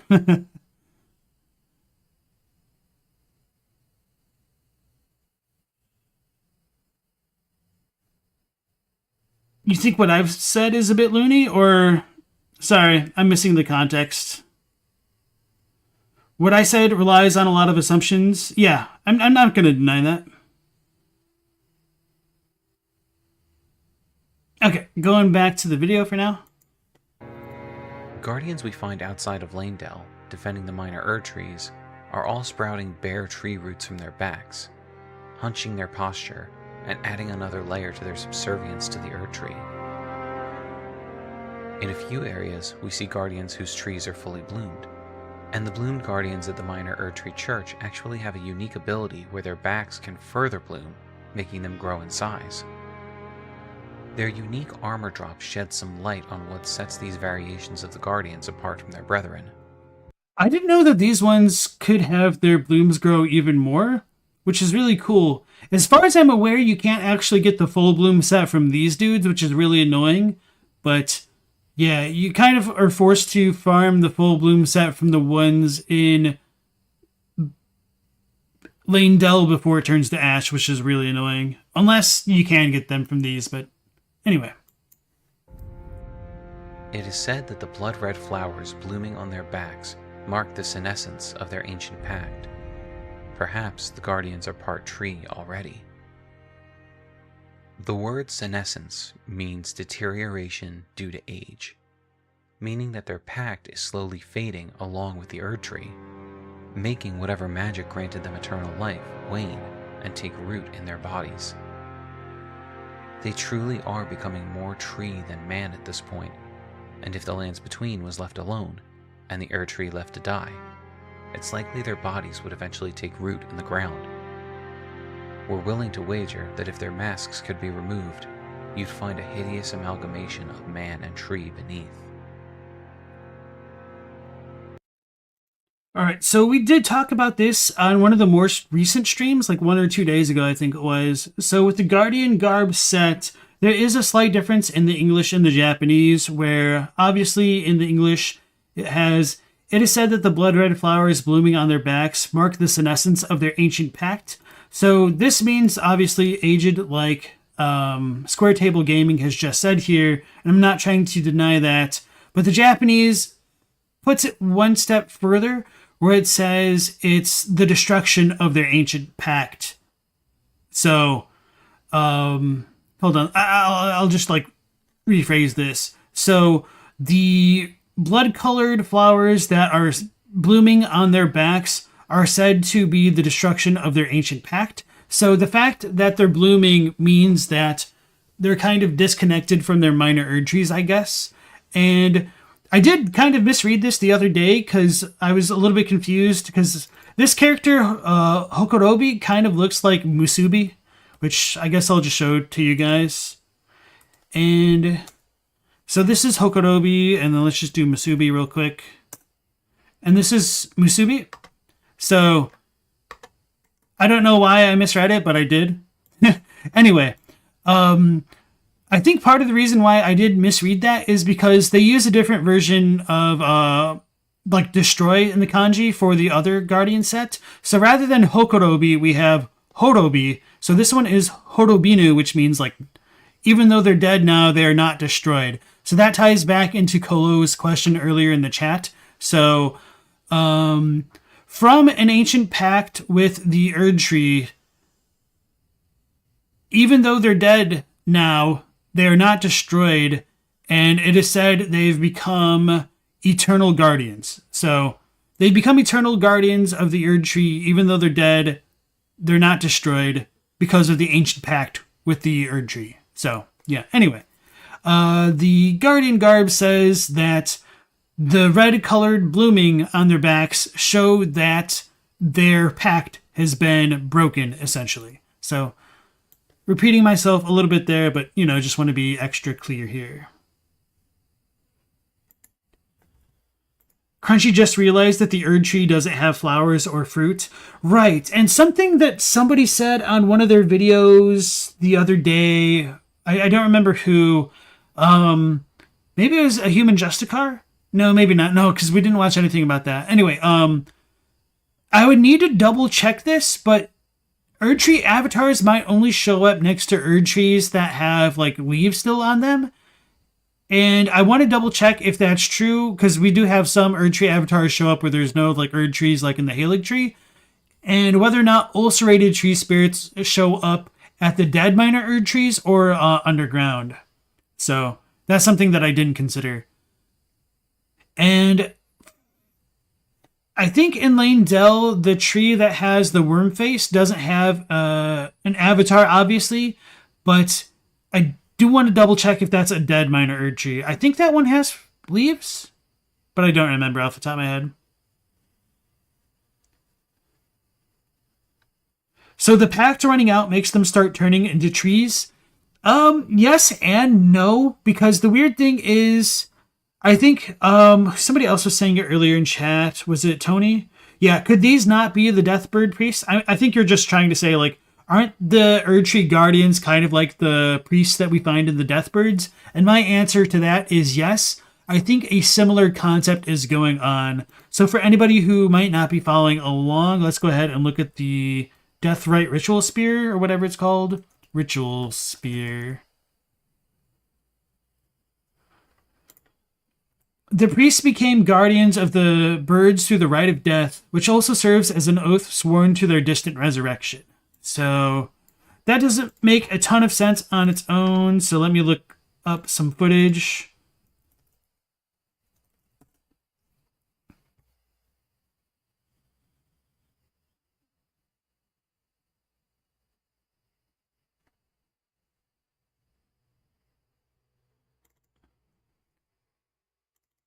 So this is a deathbird, obviously, and when you look at the things in its wings, you've got people holding death ritual spears, and they're like monks. that got integrated into the Deathbird. So through their kind of rituals and their quote-unquote pact with the Deathbirds, their deaths lead not to destruction, but potentially like rebirth in the form of the Deathrite Bird. And I think that's kind of what's going on with the minor Erdtree Guardians, where their pact with the trees doesn't fully kill them, but their integration into a tree kind of keeps their life cycle contained to the life of that tree. So now that the minor Erdtrees have died, maybe the ones that are blooming because they've lost their connection to that minor Erdtree, I guess. Both of them involve dead creatures having their bodies grafted into something. One is Ghost Flame and the other is a tree. Yes. You think the pact was that they get to be immortal in a way? Perhaps. So I don't know if it's incidental or whether or not, like, they just kind of agreed to have this horrible fate of being immortal in return for guarding the Erdtrees, and they might have needed to be immortal to, like, effectively guard the Erdtrees. So, okay. Going back to the video now. When it comes to the reason for this variation in Guardians, we believe it ties directly to how long each individual warrior has been a Guardian.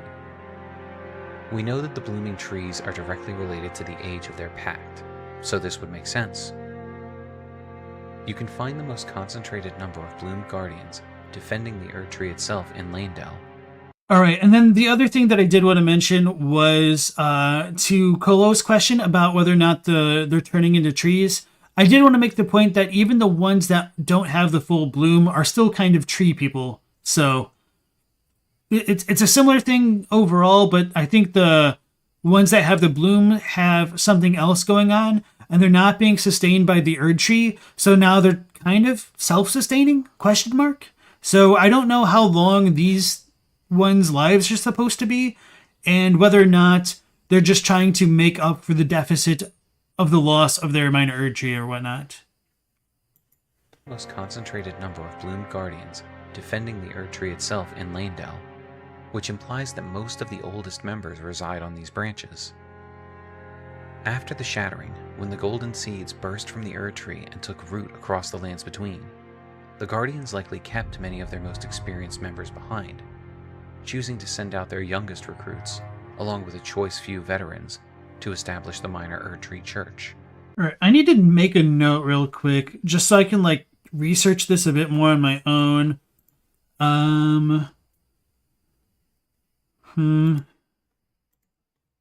Minor Erdtree Guardians near dead trees?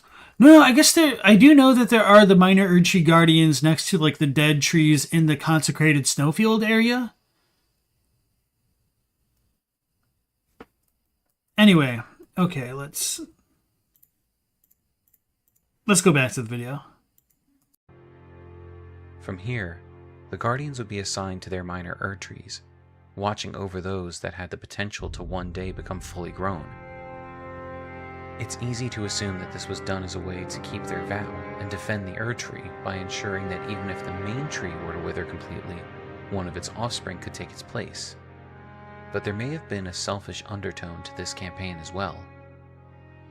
With the Age of Abundance over and the power of the Erdtree waning, the Guardians must have known their fate.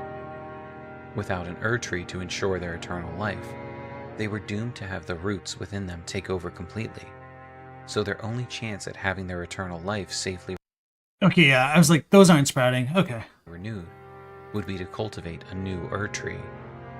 And what better way to do this than to watch over the seeds that held a tiny sliver of that radiant gold that once granted them their new lives after death.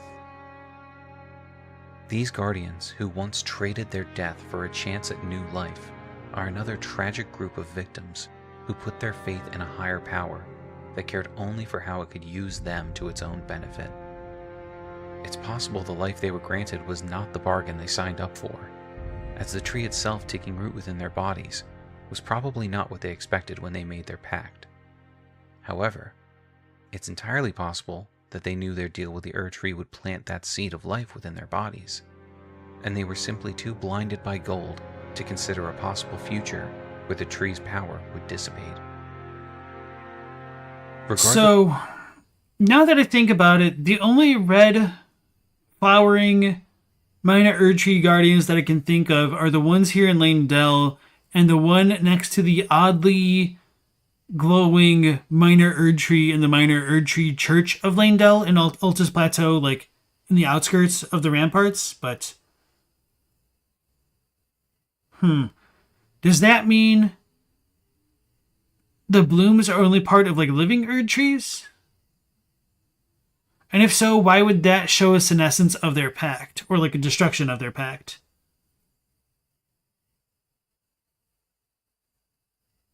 I'll need to think about that one a bit more. And then Kolo had an interesting comment in that, remember how the ancestral followers speak about buds after death and creatures that do not sprout. So do you think that these creatures technically don't sprout because they're kind of already being consumed by the Erdtree? Or do you think that these do literally sprout, but it's a different kind of a thing, I guess? Regardless of how well they understood their arrangement, the Guardians now defend any semblance of an Erdtree they can find, hoping to one day stop the growth of the trees on their backs, lest they succumb to its roots and become firmly planted in the ground for all eternity. Thank you for joining us for our dissection of the Guardians. Do you think they truly understood the terms of their pact with the Erdtree? How old are the Guardians, and do you believe they predate the Golden Order? Why do some of these enemies carry golden centipedes when they clearly do not hunt for those who live in death? What do you think is... Uh-oh, that's a good comment. Okay, now I need to add that to my notes.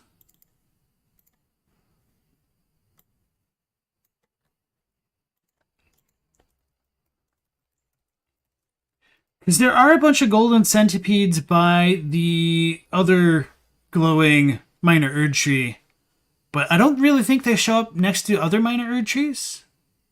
Just kind of interesting. Okay.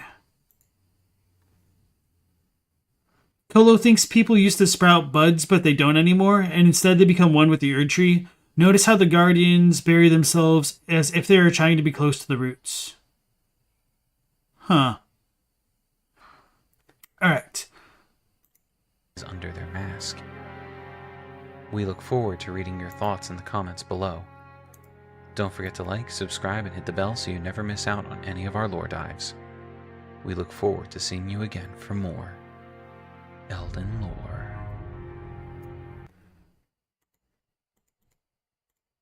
Alright, so that was a really good video. Whoops, I cleared my throat when I wasn't muted. Oops, and I accidentally left the question mark there. So, alright, this is the link to the video that we just watched. It has a lot of interesting observations in it that I will want to dive into more myself. So, just to go back up in the chain of the timeline a bit, my understanding of the Erdtree Guardians, and this is headcanon, so speculation, your own speculation is perfectly fine as well. But my thoughts were that they were essentially like the Flame Guardians that you can find in the Guardians Garrison in the Consecrated Snowfield. Although instead of being left to guard the flame, they were guarding minor Erdtrees, which is a kind of similar mission overall in trying to keep the Erdtree safe, either from flame or from outside intruders. And because of their close proximity to the trees, they may have become more tree-like over time. Although it is questionable whether or not they truly did have like a more intimate pact with the Erdtree, which could have caused their transformations. But that's just kind of my thought, that kind of like the way with the soap description where filth covering the exterior eventually seeps into one's spirit, soiling one's very soul. I think something similar might be going on with the minor Erdtree Guardians. So yeah. Interested in the Revenants one? Maybe I'll add that to the list someday. Alright, so I guess we don't need to leave the topic of the Guardians for another time because we do have another video from Honored Madman talking about this as well. So maybe we'll get a more holistic approach to them between both of these videos. So let's go ahead and dive on in.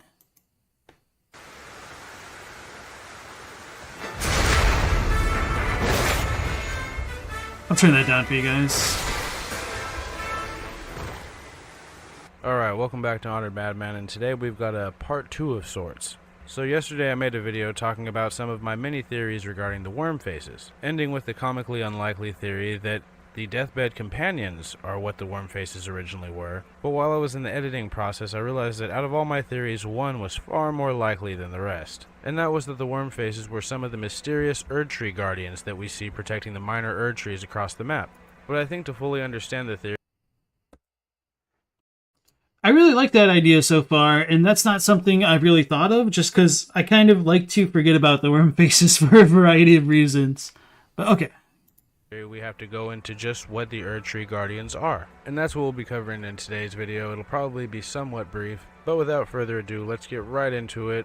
Just what are the Erdtree Guardians? So as we know, the Erdtree Guardians tend to guard places like the minor Erdtrees, and places like the Erdtree Sanctuary in Landell, and the minor Erdtree Church in Altus Plateau. Their order was presumably established by the Greater Will, who was desperately in need of a group of combat-focused gardeners. Marika would later establish an order of Flame Guardians to watch over the Flame of Ruin, whose original attire was clearly inspired by the Erdtree Guardians, but unfortunately by the Right, I kind of think it's the other way around, where the Flame Guardians came first, although I guess that is pretty contentious because, like, you could make the claim that the minor Erdtree Guardians could have came first to defend against the, like, giants and whatnot, because the giants may have burned a minor Erdtree, or maybe the real original Erdtree, we don't exactly know. And yeah, I guess I should probably rethink this idea that I have then. Whose original attire was clearly inspired by the Erdtree Guardians, but unfortunately by the events of the game, those dudes have devolved into little more than a group of well-organized fire worshippers. But there are some of the original Flame Guardians still garrisoning the Guardians Garrison, just not very many of them, and they're presumably very old if they've been there this long. Anyway though. Now, while the Erdtree Yeah, I guess part of the reason why I would think that they're older is just because they definitely seem older than the fire monks, which would have come about after the war against the giants. So this ties back into the whole like chicken versus egg thing of when the Erdtree first was birthed, and whether or not that was during the war against the giants, before the war against the giants, or like immediately after. So it's very contentious.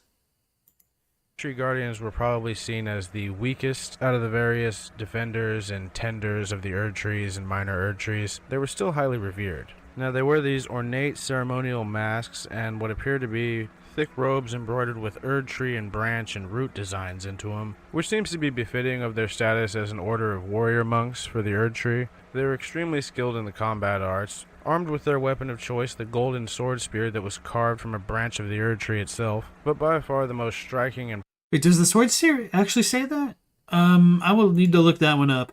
But anyway, the other reason why I guess I thought that the minor Erdtree, that the Flame Guardians would predate the minor Erdtree Guardians is just because of perhaps the idea that the minor Erdtree Guardians only first spawned in after the Shattering. So maybe I was just confusing an earlier thought with a later thought.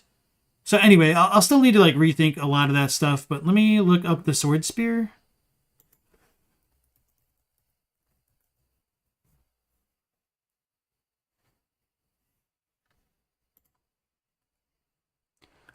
Oh, sharpened from the hard wood of old trees. So I guess it's technically ambiguous, but I guess the Erdtree is as good a guess as any.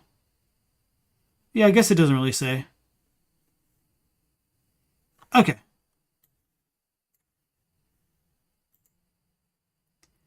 Kind of odd that becoming a wood person makes you very dexterous, indeed.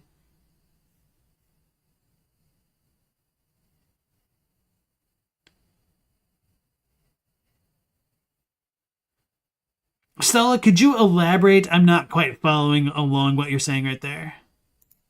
prominent thing about these guys is the tree that's growing from their back, which usually has a couple of flower bulbs on it and occasionally some fully bloomed flowers. And at this point you're probably wondering, how the hell did they get that to happen? How did it not either kill them or start rooting them to the ground? Well, now let's get into the how it's made section of the video, where we get into how these guardians were created. So the description of their armor talks about an old pact that members of this order were said to have made with the Erdtree. Now, many of the details aren't clear, but in accordance with this ancient pact, it was said that their deaths led not to destruction, but instead to renewed eternal life as guardians. So I think it's safe to assume that the guardians themselves were just originally regular-ass peasants. I mean, they've definitely got the build for it. They're shaped exactly like the average peasants we see. The only difference really is that these guys got way more style, with their outfits resembling something between a Mortal Kombat character and a Jedi. But anyway, I think it's safe to assume that this pact, whatever it was, required some type of ritual, because, you know, this type of thing usually does. And if I had to guess, I'd assume regular civilians, possibly nobles or peasants, you know, just the regular civilians of the lands between. Certain ones were selected, perhaps because of their combat prowess, perhaps because of who their bloodline was, or maybe they claimed to be some descendant of some great warrior, stuff like that. I think these guys were selected, and then they had either a seed, a golden seed, like the ones we find near those little Erdtree sproutlets, either implanted in them, or maybe they had to swallow one whole. Maybe they're even anointed in Erdtree sap for good measure too. Who the hell knows how this religion works? Now, this act of them being seeded could be metaphorically seen as them signing this contract, this ancient pact, or whatever it was. And then when these seeded ones eventually died, they were laid to rest, probably in some grand kind of ceremony. And that's where I'd imagine the tree sprouts out. And then when the tree sprouts, they come out and live their new eternal life, which is not unlike the bad ending of Pikmin 1. Now, what exactly is the... You know, that actually brings up a lot of good questions about the physical aspects of how the tree guardians came into being. So, obviously, I'm kind of against the whole idea of them being implanted with the golden seeds specifically, but there might be something to that idea of them taking in at least a part of the Erdtree into themselves, literally dying, being buried, and then kind of sprouting back up after the fact. I kind of just took it for granted that they would have been guarding the Erdtree for so long that they started to become like it. But, of course, that is an assumption, and they could have died. But it's a little bit weird because, like, most of the time when things die and are, like, put by the Erdtree roots, they get sucked into them. So what could they have done to prevent that with the Guardians? I guess you have the pact, but we don't really know how that works. So, yeah, this raises a lot more questions than I was really initially anticipating before looking at both of these videos here. And then Crunchy said, the giants were mortal enemies of the Erdtree in ancient times, so the Erdtree must have existed before they were all but wiped out, although there's ambiguity about what the Erdtree refers to exactly. Right, and so part of the reason I thought that the Flame Guardians should predate the minor Erdtree Guardians is that the original quote-unquote champions of the Erdtree did use flame monk sorceries or fire giant incantations with Flame Protect Me, so it seemed a little bit natural to assume that because the fire giants predate the time of the Erdtree and their incantations were used by guardians of the Erdtree, that the initial guardians of the Erdtree would have been like more affiliated with the fire giants, I guess. Not like literally, but just they use the same stuff because you got to fight fire with fire, right? You think another way to interpret the breakdown of the pact is that simply one side couldn't deliver the thing that they promised? The contract probably didn't account for the fly in the ointment. Could you elaborate on what you think they should be delivering then?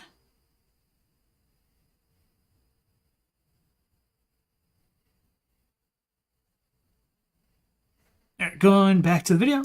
The job description of the Erdtree Guardian besides just guard the Erdtrees? Well, like I've mentioned before, they were mainly just gardeners, and to build off of a theory I posed in an old video about the living jars, that theory was basically that the original purpose of the warrior jars was to go around and collect wayward badasses and just dead bodies and any and all, and bring their corpses back to the minor Erdtrees to serve as fertilizer. And I also kind of proposed that they had a rather heavy-handed way of extracting the fertilizer from the jars, and that would explain all the shattered jars you see around the minor Erdtrees.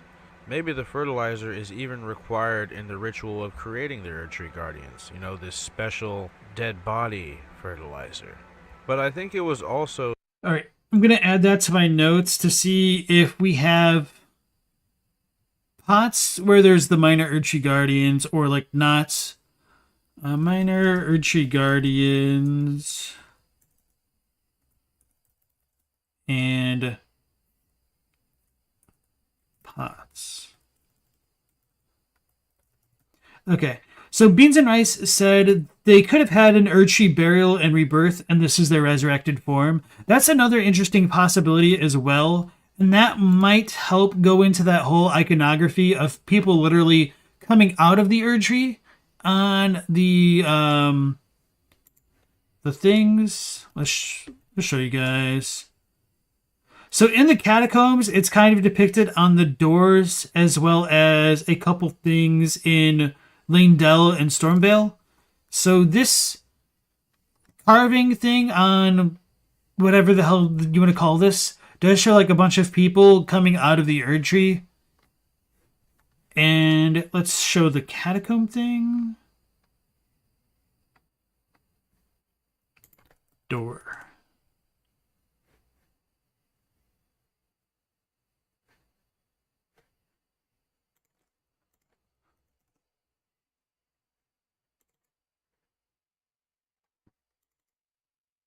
Alright, so this is the top of the Erdtree, and it looks like people are literally flying out of the branches. So maybe that would explain why they are kind of like tree people and or have blooms. So does the Erdtree have blooms, or was it supposed to? It's arguable. And then, of course, you've got like the people sucked down below in the roots. So, yeah, I guess we do have a lot more arguments to be made that people could have literally come from the Erdtree than I would have initially expected. Because to be honest, I kind of always hated the idea because I didn't see like that there was a lot of evidence to support it. But maybe I could be swayed if we want to consider the rebirth of people buried by like the Erdtree roots to be these things. Although I still don't think it works perfectly, because I would imagine a lot more people would need to be tree-like than just the minor Erdtree Guardians.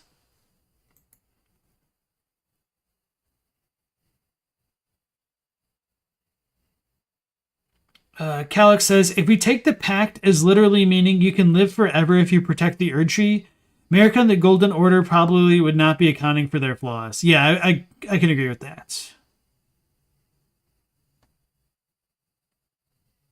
They had the hubris in the first place to think that they'd conquer death. True. Colo says, this is a bit speculative, but you think that the DLC is the afterlife and people buried in the Erdtree are then reborn there? Yes, that is a possibility. I do feel as though the Erdtree should be more self-contained, and the whole aspect of the shadow over the Erdtree could be showing us that the Erdtree is kind of being literally choked of its life, perhaps by Deathroot, the literal shadow of death, and that might allow the spirits to go back into the spirit realm. Maybe not like literally, because like Deathroot stops spirits from going back into the Erdtree, but what I'm trying to say is like maybe the Deathroot type thing that's strangling the Erdtree in the promo image is meant to show that it is taking away the Erdtree's stranglehold over the spirit realm as well. For all this talk about death being sealed, we sure do have a lot of people buried. Yes, that's a good comment. And again, this leads back to my idea of destined death not actually being sealed upon the genesis of the Erdtree, but later on in the timeline. But of course, that is just kind of my interpretation of things, and I am very curious as to how other people reconcile these different components of things being dead yet alive, or why destruction is specifically mentioned in regard to the minor Erdtree Guardians if death should have been removed long ago. But I'm sure people can come up with something. So the duty of the Erdtree Guardians, or the current ones, to basically plant and distribute this very valuable soil of the world. Shit, maybe they're the only ones who are entrusted with handling this very holy mixture. Now, the armor of their description goes on to say that perhaps they've been part tree all along, and I think that could be referring to their seeded nature, and that a guardian only truly becomes a guardian after he has died and, for lack of a better word, resprouts. And honestly... Alright, so I just had a crazy lore theory. Maybe Miranda Sprouts initially came into being from beings like the minor Erdtree Guardians, so maybe they could have died and then the Miranda Sprouts persisted on because they were already fed blood. Because it's kind of always bothered me how taxonomically a Miranda flower could exist if it needs blood to sustain itself. Because, I mean, it's a plant. Where the hell is a plant going to get a lot of blood other than just being a kind of carnivorous plant which attracts the dead, or not like the dead literally, but things into it so that way it could like trap them and devour them. But I could kind of see that working with this. That could be referring to their seeded nature, and that a guardian only truly becomes a guardian after he has died and, for lack of a better word, resprouts. And honestly, who knows how much autonomy these guardians even have? It wouldn't exactly be far-fetched to think that they are just operating as extensions of the weird cosmic entity that is the Greater Will, or, you know, perhaps they're just programmed by the Erdtree to be the gardeners, you know, who really knows? But one thing's for sure, once they resprout up, they are slowly turning into trees. I mean, look at their limbs. Their arms and feet are clearly wooden after this point, and of course there's the giant tree jutting from their back. Now, I'm not saying they turn into... And right, I've kind of wondered whether or not what's going on with them is meant to be similar to Rosus, because their feet are all kind of tree-like. And I think that's funny, because I think we have the Rosus video next. Or no, we have the Guardian Avatar one, and then Rosus. Okay, so anyway, I want to double check the number of the toes that they have, but I don't think it'll be 3 like Rosus. And if it does, hey, cool. More ideas to actually connect Rosus directly to the Erdtree, which is kind of hard to do right now. Into full trees, or they go on to become the Erdtree avatars, but perhaps some of them do. And likewise, I don't think that the Erdtree Sentinels underwent the same seeding process that the Guardians did. I think they were just really skilled knights who happened to be bestowed that honor. Anyway, though, it also wouldn't be hard to believe that these things are just automatons that are programmed, like I said, to either be gardeners or guardians. Sort of like the...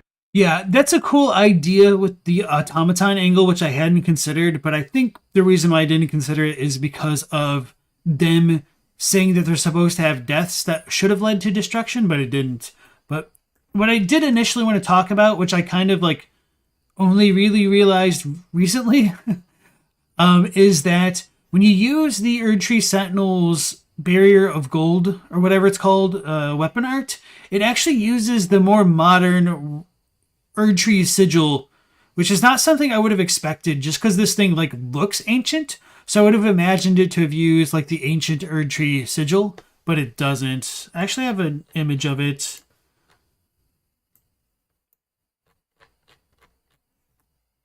Let me pull it up for you guys.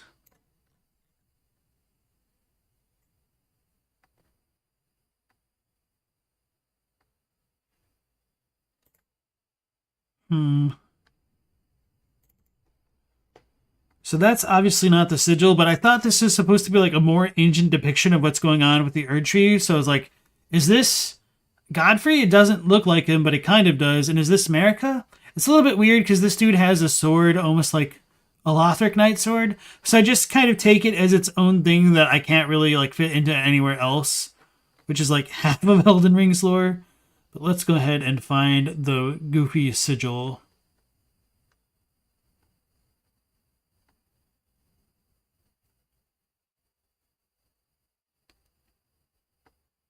Maybe it was earlier on. Okay.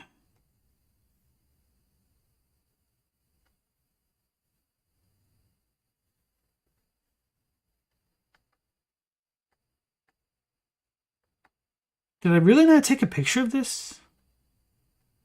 I'm going to be kicking myself if I did not. Maybe I didn't. That's kind of crazy.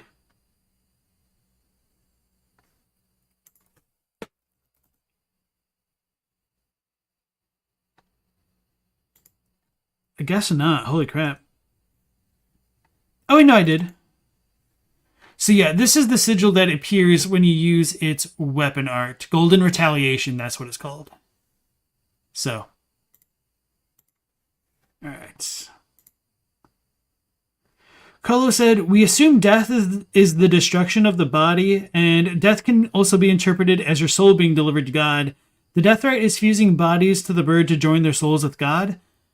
Maybe. I think one of the issues with talking about death and life in Elden Ring is that it's multifaceted. So you can have the death of the body, but that isn't necessarily the death of the spirit or the soul, especially during the Golden Order times.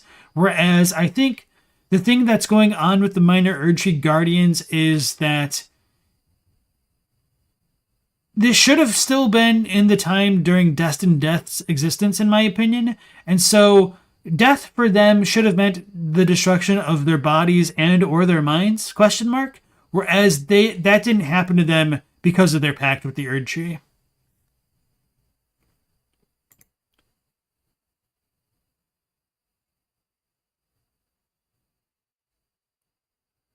If every god has a flame, and flame is death, and death is delivering your soul to God, then Destined Death could be delivering your soul to the greater will, or the stars, or maybe everyone to the crucible. So I don't necessarily agree that every outer god or every god or whatnot has a flame, although I certainly see the argument that could be made in favor of it. I don't necessarily think that there's a rot flame, although maybe you could say that rot is inflamed, pun intended, but, right. I do think it is a strong possibility that earlier on in the timeline, when the Rune of Death was integrated in the Elden Ring, that bodies were likely crucified? No, that's not the right word.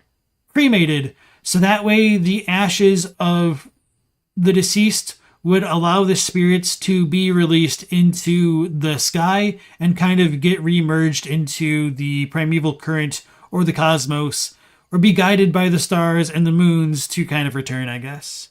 And so I think the Erdtree probably interrupted that cycle, most likely when Radagon learned his sorceries from Renala and kind of caused a stasis in the lands between. All right, so going back to the Erdtree Guardians. At honor. Anyway, though, it also wouldn't be hard to believe that these things are just automatons that are programmed, like I said, to either be gardeners or guardians, sort of like the constructs that are found in Legend of Zelda Tears of the Kingdom. Well, one thing is interesting about these guys, and my man had the opportunity to make a Darkroot Garden reference, because these things look so similar, but he didn't. Feels bad, man. How their environment affects them. For example, the 30 deep mob of them that had the bad luck to be stationed near the Dragon Burrow when Melania went nuclear appear to have physically changed after the fallout. When once they had a full tall tree growing from their back, now they just have what appears to be a withered mound of rotten wood where the tree used to be. And these ones seem to be the most aggressive. I mean, there's a ridiculous number of them in this place, and they just come out of the ground, come out of the rocks, come out of the trees.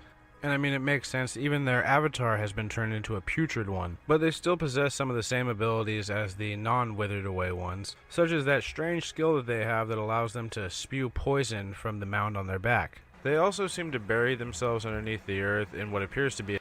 To be fair, they did have like a bunch of footage earlier of the non-routed ones spewing poison as well, I think, although I might want to like double check that. A vain attempt to regrow that tree on their back. Not sure how well that's going to work out, considering the soil seems to be just as affected by the scarlet rot as they were. It's probably just an ambush tactic. It also appears to be possible that these guardians are innately tied to their minor Erdtrees, or at the very least their Erdtree avatars. And even though the trees are mostly intact, I mean, at least they're looking better than the one in Mount Gelmir, the avatar has still turned putrid. Like I said, probably from the soil. I mean, the soil looks heavily afflicted by scarlet rot. And that leads me to believe that each group of guardians is innately tied to the minor Erdtree that they serve, making them both extensions of their minor Erdtree and reflections of it. Another group of these half-withered away guardians can be found in a consecrated snowfield, where they appear to be in service to an almost completely wilted minor Erdtree. One that, as far as I can tell, doesn't have a tree spirit or an avatar either, so perhaps the guardians aren't tied to the avatar and are in fact tied to just the tree itself. I thought there was an avatar or something with this, but maybe, huh? Or yeah, I'm definitely gonna need to double check all the dead versus like living minor Erdtrees. And I don't know if I've said this on the streams yet, but one thing that I have noticed about some of these minor Erdtrees is that it does look like they're half dead at one point and then they're kind of like regrowing, which might tie into something happening with the Erdtree in general. Let me look this up. So this is kind of what I would say like the base minor Erdtrees look like. This one is in the mountaintops, and it may have been burned down by the giants. We don't exactly know. So you've got like the normal looking stump here, and then you have like the crown sproutings, which, you know, might tie into the whole Crucible Radigan imagery. We don't really know. But okay, so this is the Wormface one, and it does have leaves, but it doesn't have a guardian, I don't think. Anyway, this kind of looks normal, but if you look at the base stump, it's questionable whether or not like this is supposed to relate to these branches, because these branches, from what I understand, like these ones came into play later. So some of these branches are dead, and are those like the original ones? I don't know. This tree isn't the best example, but we do have a dead minor Erdtree in Leyndell, which I think makes it a little bit clearer that the tree is dead, but it does have the sprouts that still have leaves on them, and these are kind of a different texture as far as like the branches go, as well like from the main part. So was there something that happened to these Erdtrees to like initiate life growing on them a second way? Maybe. It's kind of something that I want to dive into more on my own sometime. Oh yeah, and this kind of shows it off in the minor Erdtree Church of Leyndell as well. They've got like the different branches going on here, but they still all have like the golden leaves for whatever reason. So maybe this is just like a younger minor Erdtree. I don't understand why this one specifically has like the golden bark, but maybe because it's younger? Huh. If this is younger, this could have been like a Radigan tree specifically, and that might be why it's still golden hued. I would need to think about that more. So we have a guardian with one that has like leaves. Okay.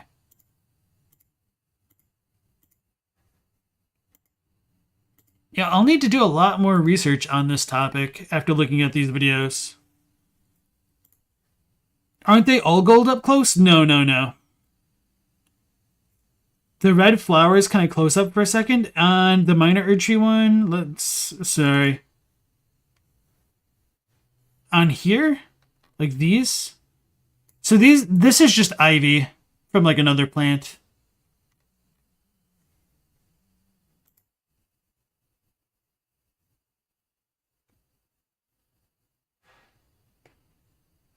Calyx says, you think those little branches are the last to go because they're smaller, lower down, and thus have more access to whatever nutrients are still making their way up from the roots. You might be right about that. I don't know enough about botany and the life of trees, but from what I understand, when a tree dies, it can have like the seeds embedded within its bark still sprout after the tree dies and take advantage of that root nutrient system. And I think that's what's going on with this dead minor Erdtree specifically, because these branches don't look like the rest of the tree.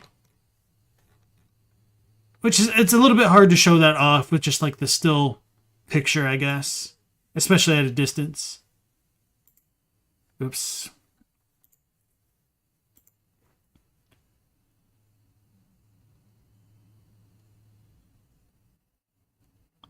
Okay, going back to the video now.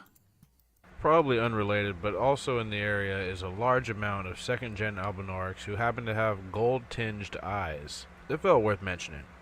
Now, there's a couple other completely withered away trees, one found in the infamous Mount Gelmir, where it's the site of what appears to be a mass execution. It also happens to be located like right above a poisoned cave full of followers of Rot, so I can't imagine that could have been very good for it either. But its tree spirit became ulcerated and its guardians are nowhere to be found. I'd imagine they were some of the ones executed here. Right. So yeah, ulcerated tree spirits next to a dead tree. So that might check out. I'll need to look in that one more as well. Welcome back, Andrew Hunter. Yeah, so we've been going pretty ham on things relating to minor Erdtrees and the Erdtree Guardians. So you missed quite a bit, to be honest. Card's way of successfully defiling this minor Erdtree, and presumably any and all greater will influence on the region.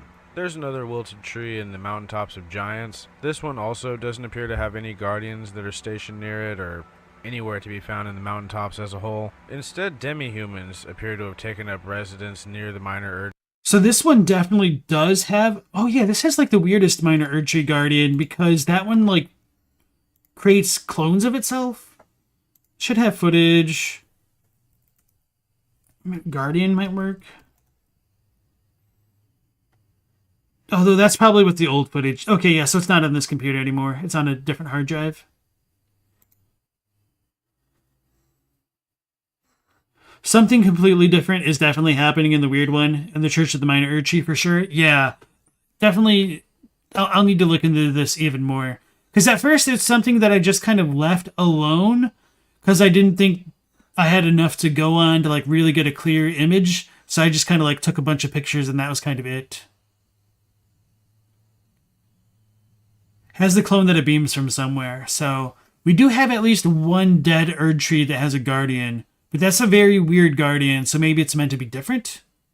Erdtree or what's left of it. And if you, the player, approach, it spawns a fully intact Erdtree avatar, not one of the putrid ones, a fully functional one. And perhaps that's because this minor Erdtree was never corrupted or anything, it was just, well, for lack of a better word, battered by the harsh climate, to the point where it still technically is functional, but it no longer has leaves, and thus no guardians were necessary here? I don't know, it's a working theory. And obviously by this point we know that there's several minor Erdtrees, or at least a handful of them, that have no guardians whatsoever. For example, the one near the Mausoleum compound in Liurnia has ancestral followers guarding it. They actually appear to be doing some type of stomp the yard kind of ritual, which maybe hints that they do in fact revere the Erdtree in some way. I believe they were followers of the Great Tree, and they know that the Erdtree is kind of like co-opted the Great Tree, so they think that, you know, the Great Tree's still in there somewhere, so they probably are praying to it. I don't know, I'm getting into wild speculation there. I got a whole video coming about the ancestral followers, so I should probably just save it for that. But there is... Yeah, and I was a little bit surprised that Hawkshaw didn't go into more detail about what he thought was going on with those followers. Hold on.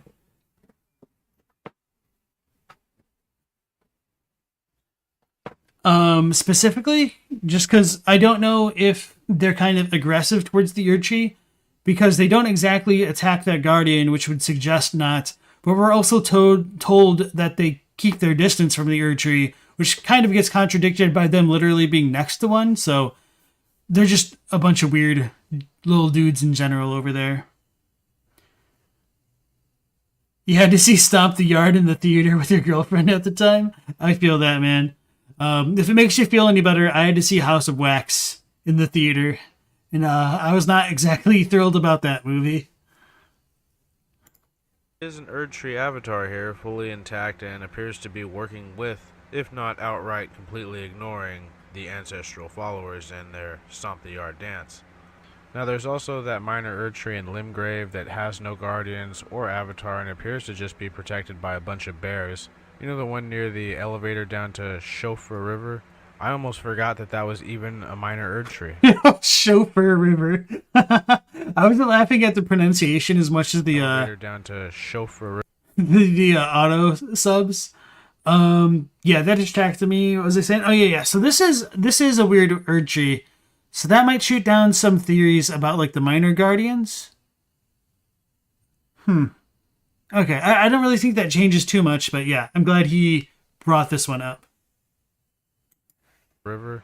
I almost forgot that that was even a minor Erdtree. And last but not least of my examples, there's also that one minor Erdtree in Landell that's being tended to by Hooded Omen and his motley band of disciples.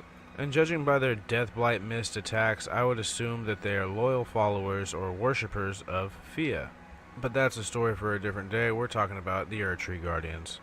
So, all right, and I did remember when Square Table Gaming had talked about their video about the Erdtree. I think maybe it wasn't that video, but somebody thought that Godwyn was directly under this minor Erdtree. Although that's not the case, I did look it up like way after the fact.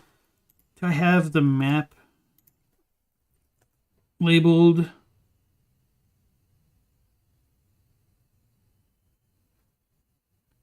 No, I just never label anything. Anyway, so I did look it up by that area, and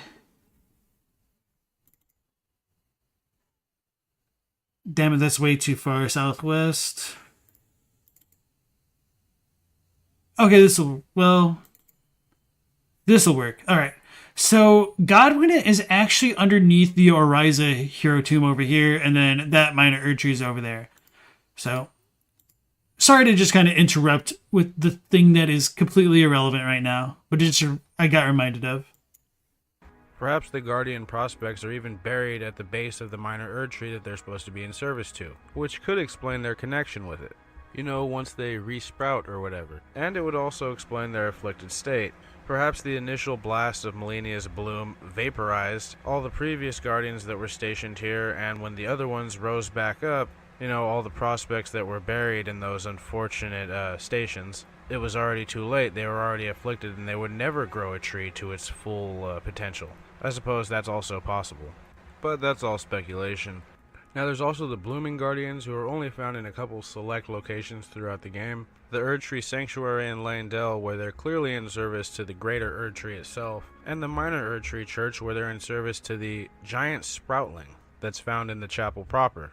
And the main difference here is instead of having a branch with no bulbs or just a couple bulbs, their flowers have completely bloomed, and they possess this unique ability that when struck, they're able to draw on power from the tree on their back and literally increase in size and refill their health bar. It doesn't really do much for them, but it does increase their defense and make them at least slightly harder to kill. Now their armor description is a bit different than the average Erdtree Guardian. It mentions that the blood-red flowers blooming on their backs mark the senescence of their ancient pact. Perhaps the Guardians are part tree already. Now that last part is the same. But the first part is what's interesting. Now I had to look up the definition of senescence, and it basically means deterioration. So with that in mind, we can assume that these are possibly some of the oldest Erdtree Guardians, and that the flowers themselves somehow indicate that the pact is deteriorating.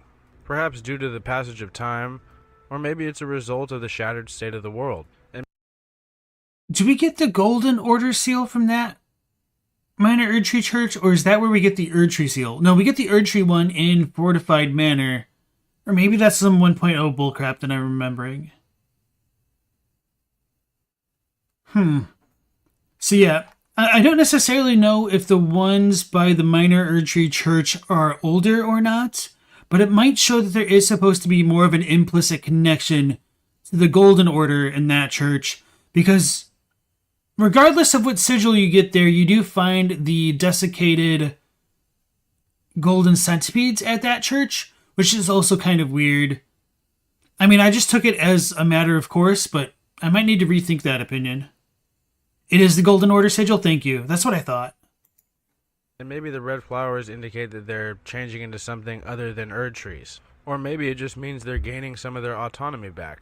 Let me know your guys' interpretations of that little description in the comments, because I'm definitely interested to know what you guys think. Now, as much as I want to draw a connection to the flowers of the Scarlet Rot, or perhaps the Archery leaves, or maybe even the blood roses of Mog's followers, that's something for a different video, I think. Now, that's all a bunch of good information about the Erdtree Guardians, but how does this in any way relate to the Wormfaces? Well, aside from the fact that the Wormfaces themselves are literally using pieces of Erdtree Guardian garb as their hoods, or rather veils in the case of the big one, but the Guardians also hang out with the Wormfaces in places like the Woodfolk Ruins, maybe even attending to the needs of some of their afflicted brethren, maybe to show them that they're not forgotten, that they're still loved by the Erdtree, but I mean, they're not. But you gotta commend those guardians that are hanging out with them, trying to make them feel better, though. That's surprisingly wholesome for Elden Ring. But one interesting thing to note is that most Wormfaces carry what appears to be a skinny plank-like piece of wood with engravings similar to those found on the Guardian's garbs and, more importantly, the Guardian's sword spears. In fact, the pieces of wood carried by the Wormfaces appear to be the very same material as the spear. So then I started thinking, maybe when an Erdtree Guardian resprouts after they've been buried and laid to rest, they're given the materials to carve their own sword spear as like a rite of passage to fully legitimize themselves as guardians and no longer being prospects and whatnot. But when these infected prospects resprouted, they were unable to carve their spears, for obvious reasons, lacking faces and eyes and all that, but they still mournfully cling to their piece of wood as it's the only sign or reminder they have about who they were supposed to be. You know, they were supposed to be honored and revered guardians and tenders of the minor Erdtrees. But now they're super infected, they can't even sprout a tree out of their back, and they have to live in the woods and ruins like a bunch of goddamn medieval hobos. Quite the cruel fate indeed. We've already talked in detail about how these guys can become affected by their environments, or at the very least, sudden changes to said environment. Now what I think happened is that after Godwin was killed, you know, unleashing Deathroot onto the world, there was this brief time before the actual shattering proper of somewhat peace where everybody knew everything was going to fall to pieces, but they maybe just acted like it wasn't or just tried to keep their best together. I mean, they were also fighting that unending war with Maliketh in the mountains, so that means there was a lot of people dying and being laid to rest in these sort of, unbeknownst to them, potentially infected with deathblight type places like their burial grounds, thus contributing to the spread of the Deathroot as a whole. But what about the Guardian prospects that agreed to the pact, had themselves seated, but didn't die until after the death of Godwin, potentially exposing them to a horrific deathblight worm infection once they resprouted, and maybe they even lacked the tree. Maybe the worms ate the tree. And I think when this first started happening, like I said, during that brief time before the actual shattering when everything literally fell apart, the first cases of these individuals who sprouted up all infected and looking like worm faces were shipped up to crumbling Farum Azula, where they were kept in a quarantined off section of the ruin, safely behind the force field of a gargoyle statue.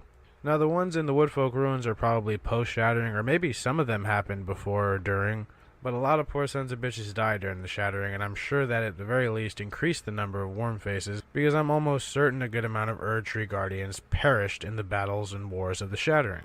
And for every regular Erdtree Guardian killed, I'm sure there was at least 3 or 4 prospective ones that had made the pact and been seated that died, and maybe 1 or 2 out of those 5 would end up turning into worm faces, which could be due to where that minor Erdtree is located. See, the one in Woodfolk Ruins is located sort of above the underground section that contains the Prince of Death, you know, Godwin's corpse.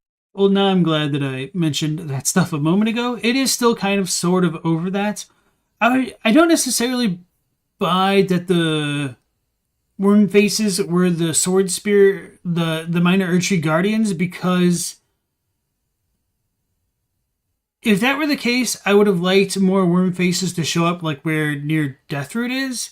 And it is kind of weird now that he mentions it that we don't see a lot of coexistence between Deathroot and like the minor Erdtrees in general, or things like those who live in death near the minor Erdtrees. I don't know.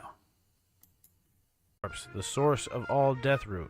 So it's not hard to believe that this minor Erdtree's root system would be infected with it. In fact, that first batch of them that were sent up to Farum Azula probably were meant to be in service to this Erdtree. And then when it kept happening and the shattering broke out, they didn't really have the, well, for lack of a better word, infrastructure to send them up to Farum Azula anymore, so they just kept them down in the Woodfolk ruins, and perhaps sent some of the Erdtree Guardians down there to keep an eye for him and, you know, care for him. The Wormface's existence does indeed seem to be a painful one. And I do still feel like a bit of an idiot for not noticing that Guardian walking around with the worm faces in my clip until the final editing process of that last video, but you know, we get a second video out of it, so there's that. But I think that's all I had to say about the worm faces and the Erdtree Guardians, unless, you know, there might be a part 3, who knows, but I think this is it for now on this. The next Elden Ring video will probably be about Serosh, but I'm very near finishing my Peace Walker video, and I'm almost done with the Black Noir one. I want to have that released near when the new season of The Boys comes out, though, but I'm rambling. Let's get to our outro.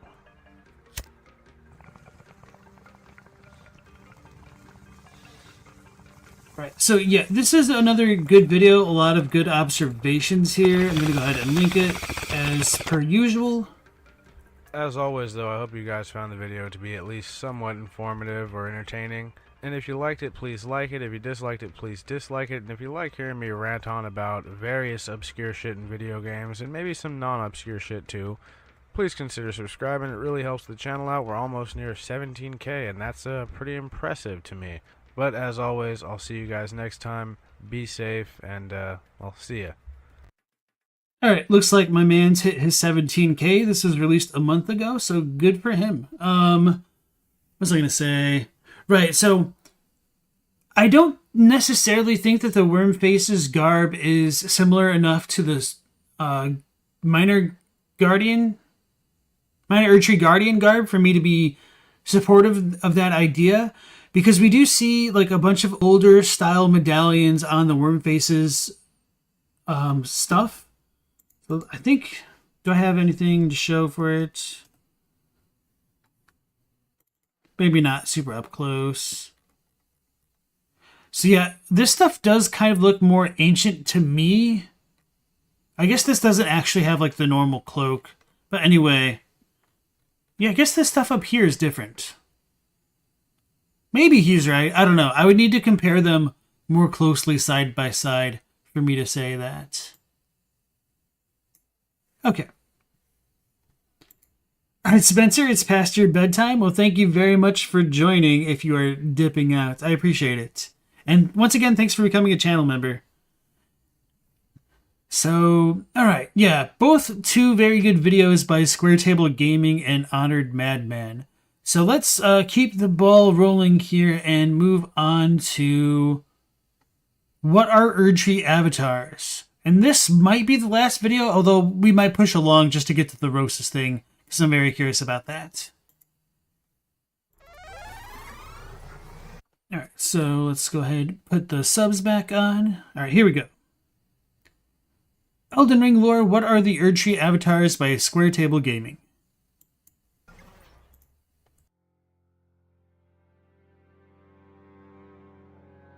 Today's video is not what we expected to be creating this week, but after our last lore dive on the ulcerated tree spirits, we received multiple comments from our community about what they'd like our next topic to be. In the early days of the channel, we like to put up polls asking our viewers what they wanted our next video to be about, and we've always made sure to pay attention to what questions you're most interested in having answered. As we've already explored so many different enemies and characters in Elden Ring, we felt like it was more important than ever that we go back to our roots and focus our attention on what you want to see. So in I see what they did there with that pun. this episode Going of back to Elden their Lore, roots. we will be exploring the Erdtree avatars. If you watched last week's video on the ulcerated tree spirits, you'll likely be familiar with some of today's story, but don't let that drive you away, because we will be going deeper and making sure to keep this video as unique as possible. With that said, let's talk about these protectors of the many minor Erdtrees found across the lands between. If this is your first time finding our videos, welcome to Elden Lore, where we explore the individual characters, monsters, and mysteries in Elden Ring. We try to focus on those topics others may not explore, and love to ask our community what enemies they'd like us to dive into. If you enjoy our content, why not subscribe to the channel so you can stay up to date on the latest episodes in this series? Every sub helps our community grow, and when it comes down to it, that's why this series has found any kind of success. It's because of you, our viewers. Thanks again for choosing to spend your time with us, and with that, let's get back to the topic at hand. I like the little artwork here of the Erdtree Guardian, or Avatar. The Erdtree avatars seem like a very straightforward enemy.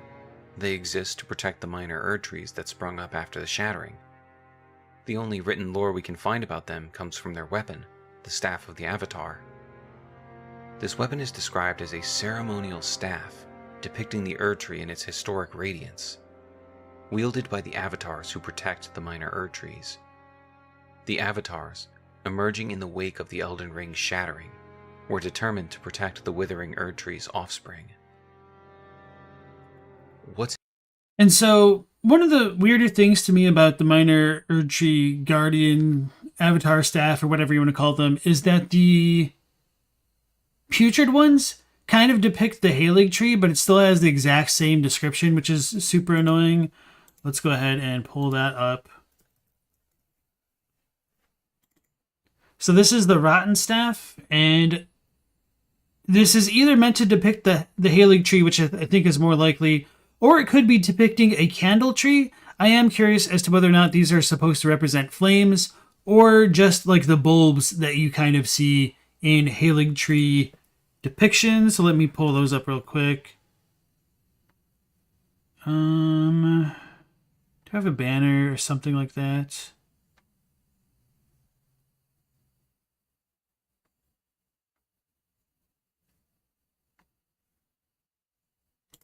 It's annoying. Okay. Okay, here we go. I just couldn't recognize it. So this is the Halig tree banner, and it looks like these are bulbs. And it's a little bit clearer on the sigil as well for the Halig tree.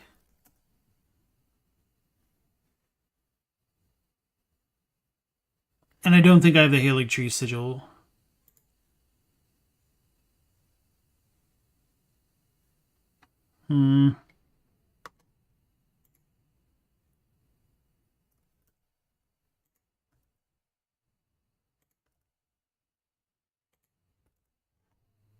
Let me look real quick, and then I might just give up.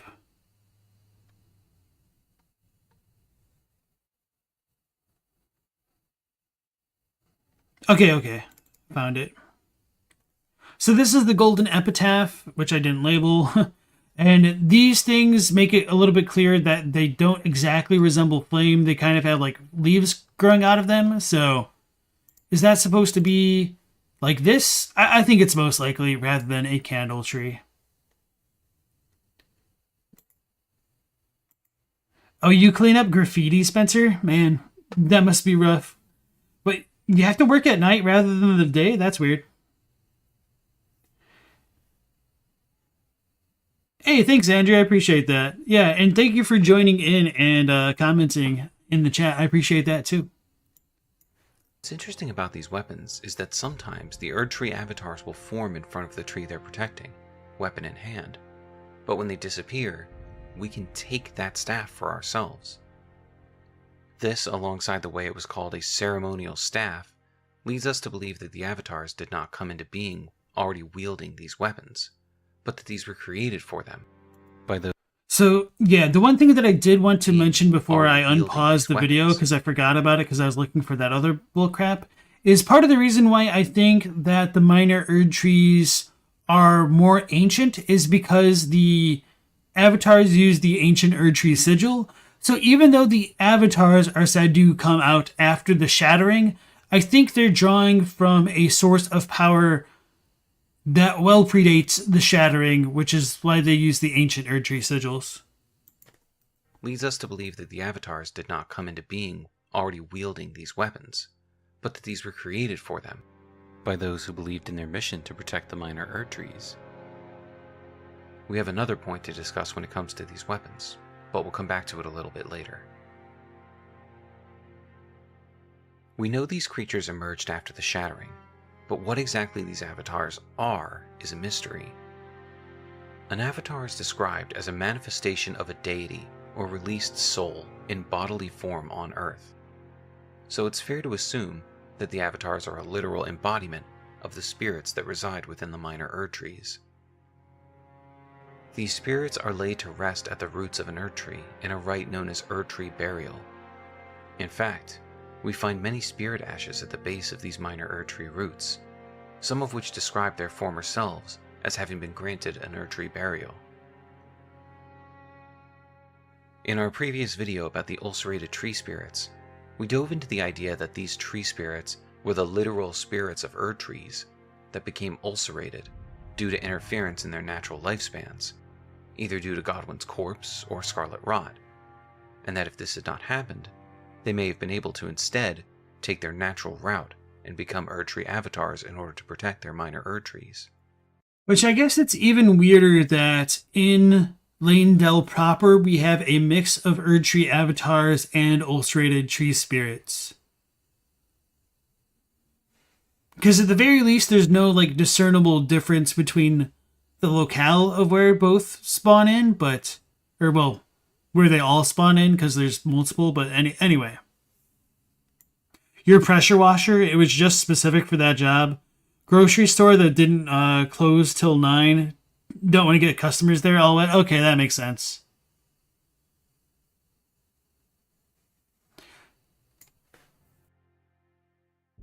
We still believe this is one likely explanation as to the origins of the Erdtree avatars. They are the literal spirit of a minor Erdtree that normally resides within, much like how the Elden Beast resides within the main Erdtree. However, while reading more about the idea of avatars for this script, we've developed another interpretation we think is worth considering. What if the Erdtree avatars are distinctly different from the ulcerated tree spirits, in that they're not the literal spirit of the minor Erdtree, but rather an amalgamation of spirits, given an Erdtree burial, that typically would have been used to feed the cycle of death and rebirth within the Erdtree, but are now instead being pulled away to act as a defensive wall, in a desperate attempt to allow a new Erdtree to grow. Their more human-like design and use of a weapon would make more sense if we consider the idea that the avatars themselves were made out of the souls of humanoid creatures buried in the roots of their tree. So that's kind of an interesting idea on its own, that the manifestations of the ulcerated tree spirits and the avatars could be due to what was buried by them, I guess. He didn't phrase it exactly that way. I'm just kind of paraphrasing for my own convenience. And yeah, that might be worth considering a bit more. Their bark-like appearance that can even be seen as a form of robe, their ceremonial weapons, clear arms and legs giving them a more humanoid appearance, all make much more sense when considering their origins in this light. So with this said, we have two different ideas of what the Erdtree avatars truly are, and sadly, without any additional lore, we can't say for sure which is correct, but we'd love to hear your thoughts and reasoning. The next topic related to the Erdtree avatars we thought was worth discussing was the putrid avatars, those that have been corrupted by the Scarlet Rot. These enemies are only found in places either heavily affected by the spread of the Scarlet Rot or that were frequented by Malenia, such as Caelid, the Mountaintop of Giants, and Elphael, Brace of the Halig Tree. These avatars should have a simple explanation. They're nothing more than Erdtree avatars that have been afflicted by Scarlet Rot, touched by the outer god of Rot, and warped due to its influence. The most interesting thing about them, in our opinion, is their weapon, the Rotten Staff. The description of the Rotten Staff is much like the other rotted weapons. It doesn't really tell you anything new. Ceremonial staff depicting the Erdtree in its historic radiance, it festers with Scarlet Rot, wielded by the avatars who protect the minor Erdtrees. Here, though, we find an interesting inconsistency. These staffs are not simply rotted, broken versions of the staffs wielded by the Erdtree avatars. Even though they're said to depict the Erdtree in its historic radiance, they look completely different from the regular staff of the avatar, taking on a wildly different shape and unique ornamentation. Perhaps these weapons were simply warped by the Rot and changed due to the influence of the god of Rot, their depictions bastardized to better reflect what that god's tree may look like. It's hard to say why they look so wildly different, but one thing is for certain. This is not the same weapon. While the majority of avatars we face, both fresh and putrid, are found at the base of a minor Erdtree, there are a few outliers. There's one Erdtree avatar we face in Leyndell, the royal capital, but this is easily explained as the avatar of the main Erdtree, able to walk the city as its roots stretch far below its walls. The other avatars found without a tree of their own are putrid, and found within Elphael. Both of these enemies exist due to properties of the Halig Tree itself. Miquella's tree was always meant to act as a replacement for the Erdtree, and after Mohg absconded with Miquella's cocoon, the tree has been dying, succumbing to the rot deep within due to millennia. And of course, it is questionable whether or not these putrid avatars are meant to be avatars of the Hailing Tree, or potentially some Erdtree roots that might be nearby, and all that.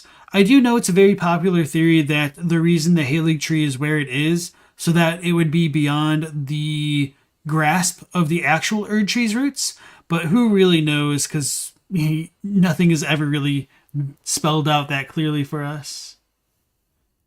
Andrew says, is it worth pointing out that the Erdtrees wouldn't have needed protection during the peak of the Golden Order? Maybe that lends more credence to them originally being human or humanoid. Like they only exist because of or after the Shattering. So I think with everything initially opposing the Erdtree, that still ties into the idea of the minor Erdtrees needing guardians before everything, and potentially before Destined Death was sealed, but at the very least, with the Two Fingers prayer book or whatever it is, they say like you'll make an enemy of them all, and they like list everything. So I think it's just kind of like repeating story beats a little bit. But yeah, regardless, you do bring up a good point that once the Golden Order subjugated everything, they probably wouldn't have really needed the minor Erdtree Guardians. Although, to be fair, you could make the claim that they may have still been worried about like random dissenters, whether they be nomadic merchant frenzied flame adherents or something else entirely. But good point. If we assume that champions of the Hailing Tree were also given burial at its roots, this creates the possibility of the tree creating its own avatars, and its sheer size would necessitate more than one to defend it. Of course, these avatars would be putrid, because without Mikola to mitigate its influence far below the tree's roots, they would be tainted by the Scarlet Rot. If you believe the Erdtree avatars are created using the very spirits that were supposed to feed the Erdtree and be part of its cycle of death and rebirth, then it makes these enemies another twisted example of life within the lands between. The souls or essence of those buried at the roots of the Erdtree, people that were promised they would become part of its cycle, were instead used in a horrible amalgamation of tree and human to defend the trees themselves.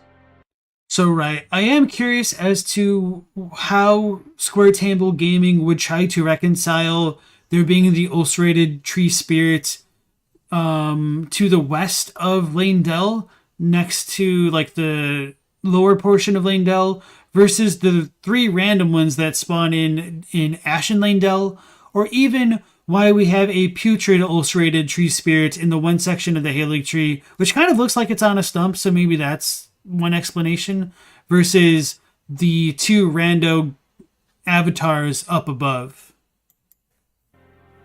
Perhaps when we defeat these enemies, we're doing these souls a kindness by releasing them from the horror of being fused together to create these avatars. And in that way, we're bringing the souls of the dead in the lands between some level of peace. We can only hope. Actually, is there a mechanical difference in that the avatars are literal amalgamations of the dead, whereas the ulcerated tree spirits potentially come from golden seeds?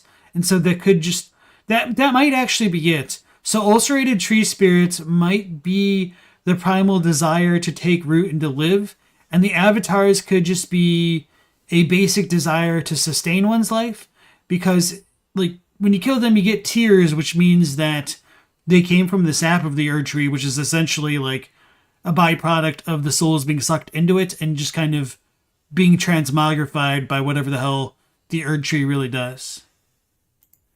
Hope that once we take the throne, these avatars will no longer be necessary, and the dead will no longer be warped and fused to serve as a defensive bulwark between the minor Erdtrees and those that would do them harm. What do you think about our theories on the origins of the Erdtree avatars? Do you believe that they are the spirits of the trees given physical form to protect themselves?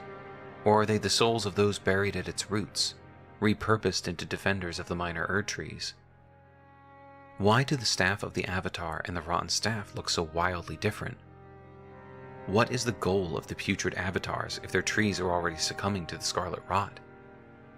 Let us know your thoughts and theories in the comments. Don't forget to like, subscribe, and hit the bell so you never miss out on our lore dives and speculation. We look forward to seeing you again for more Elden Lore. Alright, so as dissatisfying as it is, I do think that the reason that the rotten Erdtree avatar staff has the same description as the normal Erdtree avatar staff is just either due to a copy and pasting error or completely just dev oversight, to be honest. So, yeah. I do think it's dissatisfying, but I don't know a better way to try to reconcile those seemingly irreconcilable differences because they have two completely different images for the exact same depiction there. So let's go ahead and like and share this video again.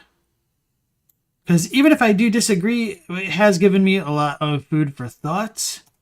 And it does at least help me redefine my positions of the Erdtree avatars being like the products of crystallization of sap, perhaps. And ulcerated tree spirits might be more of a recent thing because they're related to golden seeds, perhaps. Oh, wait. Would ulcerated tree spirits be deliverers of golden seeds? So maybe there's already golden seeds in all of the minor Erdtrees to begin with, and then when they rupture, could the ulcerated tree spirits be meant to deliver those seeds elsewhere so that way the tree may live on? That might be worth considering, and that if ulcerated tree spirits only show up with dead minor Erdtrees, that would actually make a lot of sense. That's also a big if, and I need to research that point specifically. Let me make a note of that. Do ulcerated tree spirits only show up near dead minor Erdtrees? Obviously, ignore catacombs. Okay. Hey Metal Fingers, how's it going? Tonight's stream has been pretty great. There's honestly been a lot of new, old information for me to consider, and so it's really fun kind of refining my thoughts here live with everybody in chat. Calyx thinks they represent a process gone wrong in some way. Ulcers are generally a sign of something unhealthy going on. Right, and so I think vibe check, I only really remember the ulcerated tree spirits appearing next to dead Erdtrees, or at least in the roots, or like the catacombs. So I want to double check that. And if so, I think that could explain why they have the golden seeds, because they might just be trying to find a new place to live, perhaps. Okay. So another good video, I have shared that in the chat. And next we will go into Rosus Doesn't Exist, and this will probably be the last one for the stream, and then we'll just pick up the rest tomorrow. It's hard to divorce the ulcerated tree spirits from the image of bodies being absorbed at its roots. Right. Yeah, especially because they have like all the little extra Rykard-esque little tendrils there, so. Okay, moving on up. Spicy video. Sometimes it feels like every week I'm saying the same thing in different ways. Specifically that the many mysteries of Elden Ring continue to elude us. Every time we think we've reached Real and true. The realest real to ever real. the end of the rabbit hole, we find ourselves in a new warren with even more branching paths. In this episode, we'll be exploring another character in Elden Ring who's never physically met in the lands between. But unlike others, who were champions likely now long dead, we believe there's something other than death preventing us from ever truly encountering him. Today we're going to take a closer look at Rosus, the Usher of Death, and keeper of the locations of many of Elden Ring's mysterious catacombs. Who was Rosus? Why do all depictions of him take on this inhuman form? Rosus is obviously the Hershey's Kiss peddler in the lands between.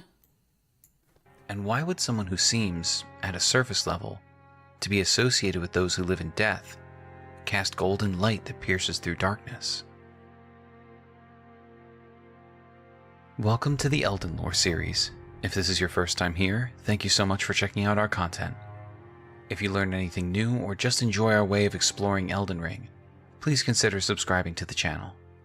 Every sub helps our community grow, and if there's one thing you need to know about our channel, it's that interacting with our community is one of our favorite things to do.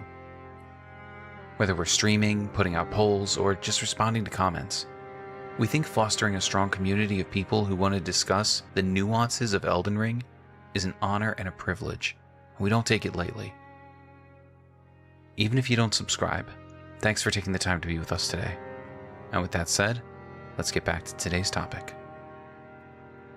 So I do think he said a moment ago that they're technically deal with those who live in death, although I don't think that's right, but I don't want to misrepresent their views. I think they said that, but I just need to pay more attention sometimes. And Goddess Baguette, welcome back to the stream.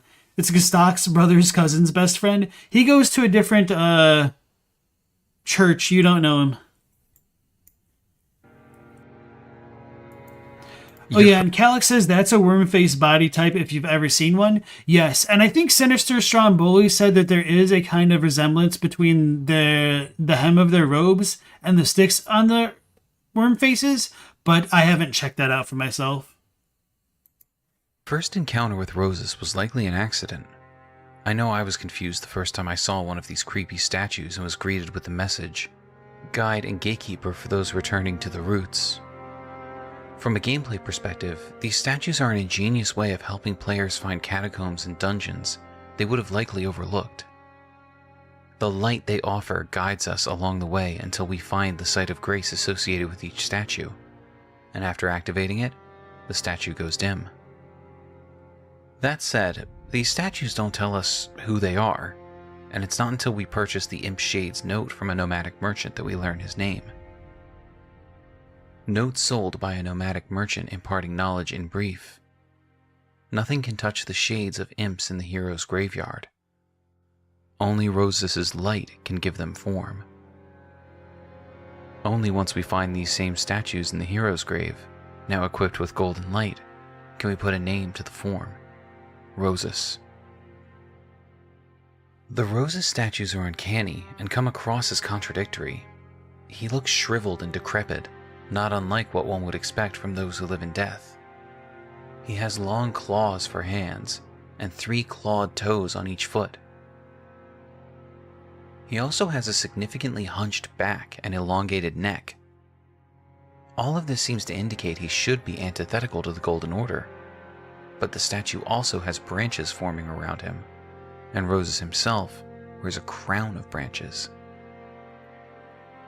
Right. Between that and his 3 toes, I would have initially expected him to actually predate everything relating to Marika and Godfrey. However, that kind of gets turned on its head when he does show up in the catacombs and uses the Erdtree worship sigil to cast the light to give form to the shades. So Spencer didn't even know that this little dude had a name? Yeah. So I did pick it up together when I got the note in the game that this dude should be called Rosus. And we also do have Rosus's axe, I think. So, yeah. Anyway, I'm sure he'll talk more about the light here in a moment as well. So why is it that this being guides us to catacombs with Erdtree roots? Before fleshing this out anymore, we'll want to take a look at the only weapon in the game associated with this character, Rosus's axe.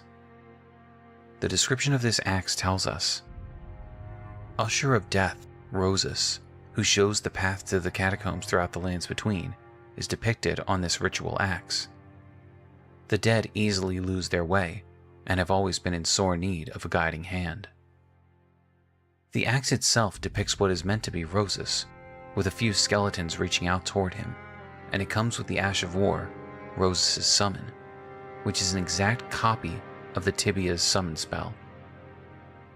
This spell tells us, the dead have long been left to wander, what they need is leadership. And right, I think this is probably why he believes there's supposed to be a relation between Rosus and those who live in death. But technically, there is a difference in terminology that might be significant, but we don't exactly know for sure. And it says, he might read this, so I'll shut up for a second. This lines up well with Rosus's title of Usher of Death. He himself is not one of those. All right, so he doesn't read that, so I'll do it. So it summons a group of those lost in death. 3 skeletons will appear, blah, blah, blah. The dead have long been left to wander. What they need is leadership. So, interesting mechanical fact, Tibia Mariners are not those who live in death. Did you know that? That's something that I kind of learned a bit recently, and I took for granted for a very long time. Litany.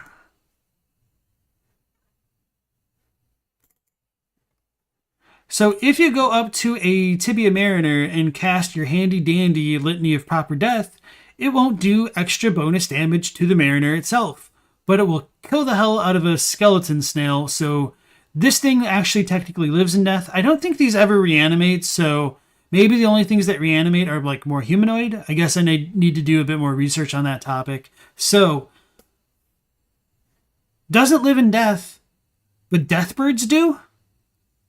Have fun chewing on that one. Deathbirds do take extra damage from Litany of Proper Death, which is certainly not what I expected at all. But I do need to test it on a deathbird and perhaps not a deathrite bird, and I've forgotten to do that. Anyway. They don't have special weakness to holy. Maybe the snails don't have souls. Maybe they don't. Alright, Andrew, you have a good night, my man, and thanks for hopping into the stream.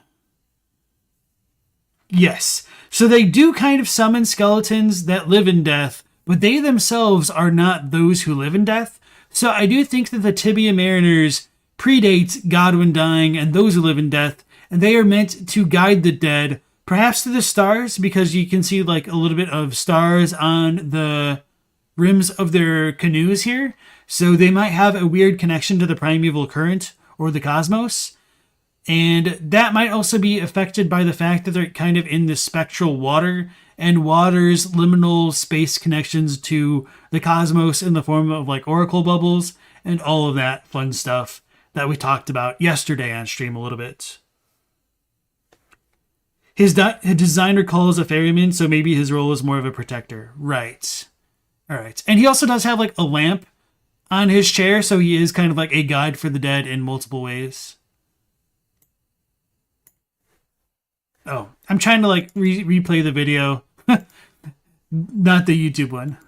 Been left to wander. What they need is leadership. This lines up well with Rosus's title of Usher of Death. He himself is not one of those who live in death, but he is instead a guide, helping these spirits reach the Erdtree roots where they might find peace. If we also consider his statues casting light in the shape of the Erdtree sigil in various heroes' graves, it seems clear he is directly associated with the Golden Order.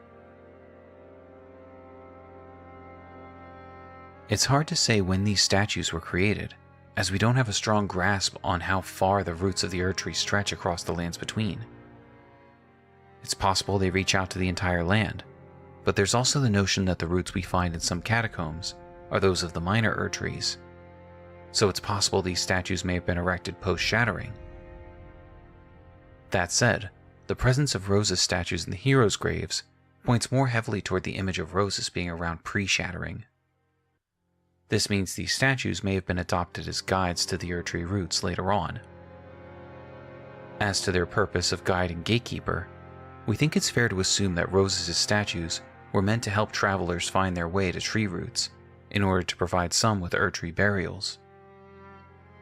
If the Golden Order wanted these places hidden from the common folk, activating and following Rosus' light would be a good way to lead their own people without making the knowledge of these locations readily available. So we have an idea of the purpose of Rosus and his statues, but who was he in life, and why does he look like those who live in death? There is no written lore on the visage of Rosus, but we want to put forward a theory. Rosus does not exist, or rather, he was never a real person. We believe that Rosus was created as a way of appropriating the religious depictions utilized by those who came before the Golden Order, when bodies were burned with ghost flame and the Deathrite birds ruled over death. This explanation can account for a few of the more eccentric design decisions behind the Rosus statues. His 5 clawed fingers, 3 clawed toes, and elongated neck can all be found on the death birds as well. Pair this with a ghostly visage, and sprinkle in some details associated with the Erdtree, such as his... Yeah, didn't this just show more death birds having more toes than just 3, though? tree branch crown and the branches around his body, and you have a recipe for rewriting history, a pastime we know the Golden Order was fond of. Rogier tells us how the Golden Order is willing to rewrite its rules and history to make itself stronger, and the adoption of Serosh, Lord of Beasts, as King Regent shows us that the Golden Order is... Yeah, so this has like 3 toes and like a dew claw thing, maybe? not above something like stealing... No, 4 toes plus like the dew claw. So it definitely has like 5 on the bottoms. So it doesn't quite line up with Rosus, but I do like that idea. I just don't think it actually works, unfortunately. the iconography of older religions in an attempt to wipe away their history, leaving nothing but their own religious beliefs alive and well. Keeping all of this in mind, we don't think Rosus ever truly existed. He is nothing more than a bastardized representation of the old ways of burning the dead in a different cycle of reincarnation, warped to now lead others to continue feeding the Erdtree with the souls it needs to fuel its own cycle. What do you think of our theory on Rosus, the Usher of Death? Do you believe he once existed and had the more literal job of leading those seeking Erdtree routes to their destinations? Or is he simply an invention of the Golden Order, meant to obscure history and twist it to their customs and traditions? Do you think Rosus could be tied more closely to those who live in death, or Fia, the deathbed companion? Were these statues erected across the lands between before or after the Shattering?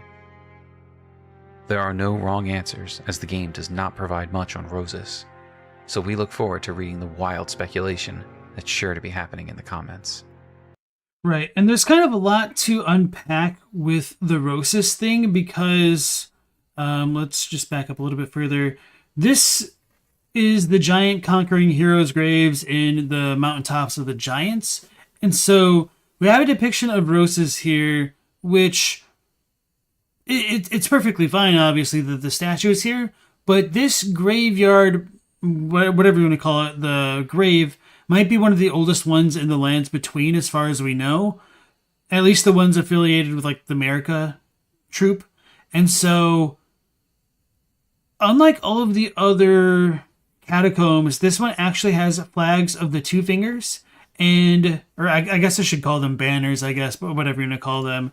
And the reason why I say they're like 2-finger banners is because of the way that they are.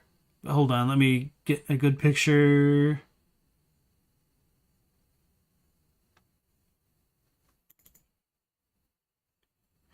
All right, so this is the giant conquering hero's grave. You can see like the trolls shown here. When you look down here, you kind of have the depiction of the 2 fingers, like the whole Cipher Pata inscription. And then this sigil also appears on the 2-finger incantation prayer books. So it's very clearly 2-finger affiliated rather than many of the other ones. So the Fringe Folk Heroes grave has the dragon ? Erdtree avatar with a head ? banner, which you can find all throughout like Stormvale, the Round Table Hold, Lane Dell. So this just kind of shows up everywhere. This also shows up in Volcano Manor, I believe.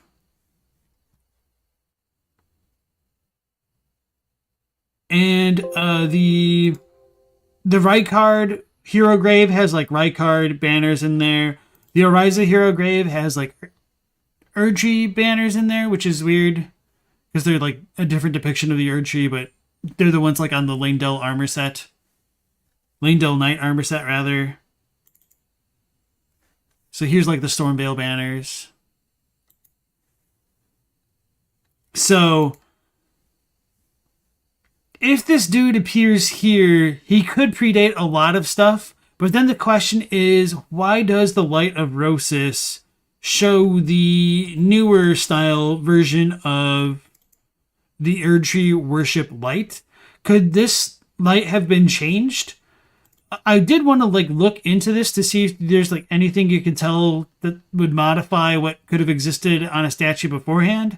But anyway, we don't really get a whole lot that works with that. So, okay, Rosus has 3 toes and like the little dew claw, so like 4 total. Which is what you get with like the ancient dragons as well. Because ancient dragons have like the normal claws plus the 3 and the dew claw on their feet. So I do wonder whether or not Rosus could be related to dragons at some point in history. But, you know, that's some heavy speculation there. So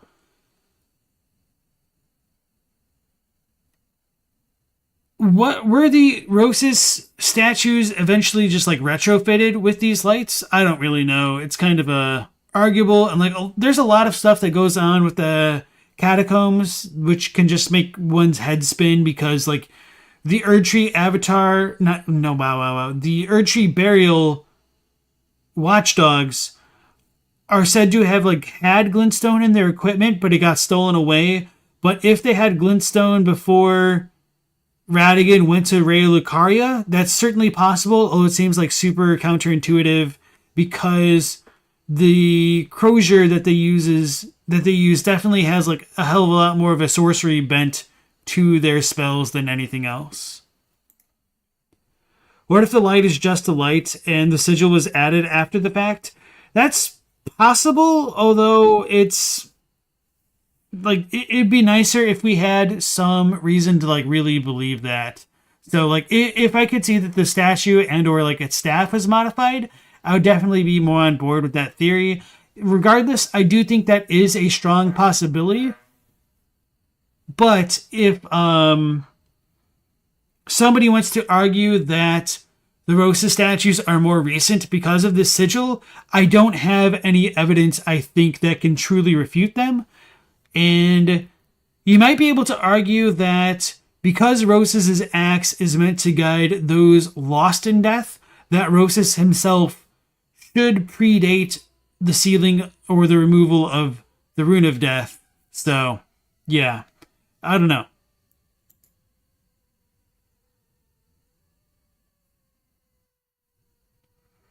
Andrew isn't sure about this theory in particular, but they do love the whole history is written by the victors theme Elden Ring is always playing with. Yes.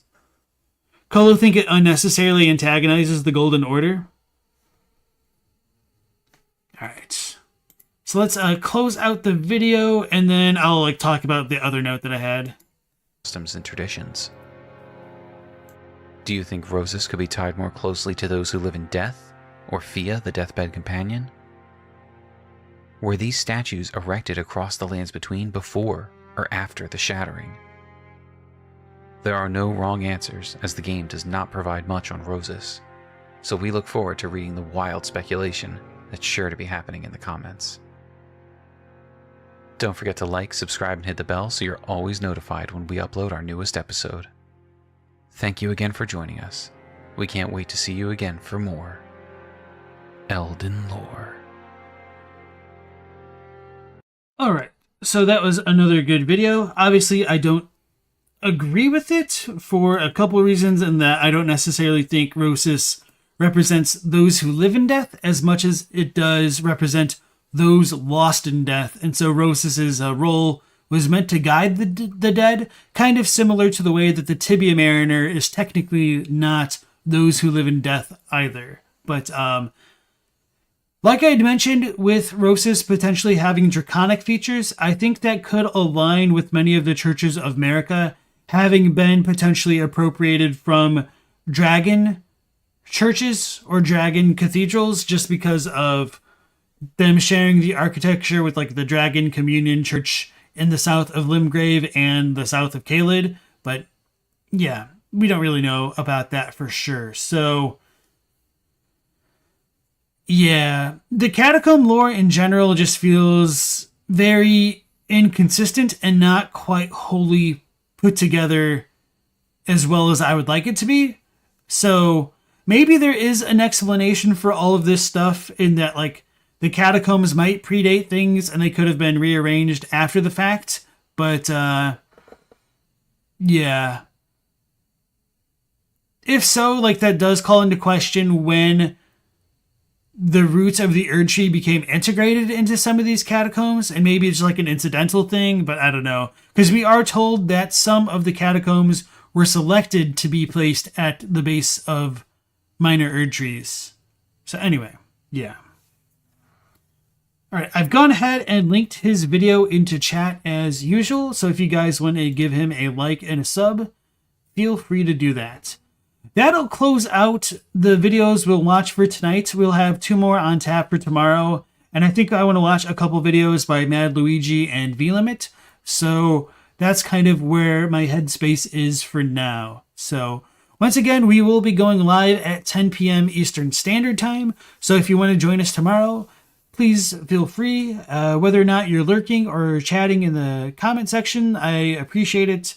Hopefully we'll have you in the next stream. Stay safe, take care, Last Protagonist out.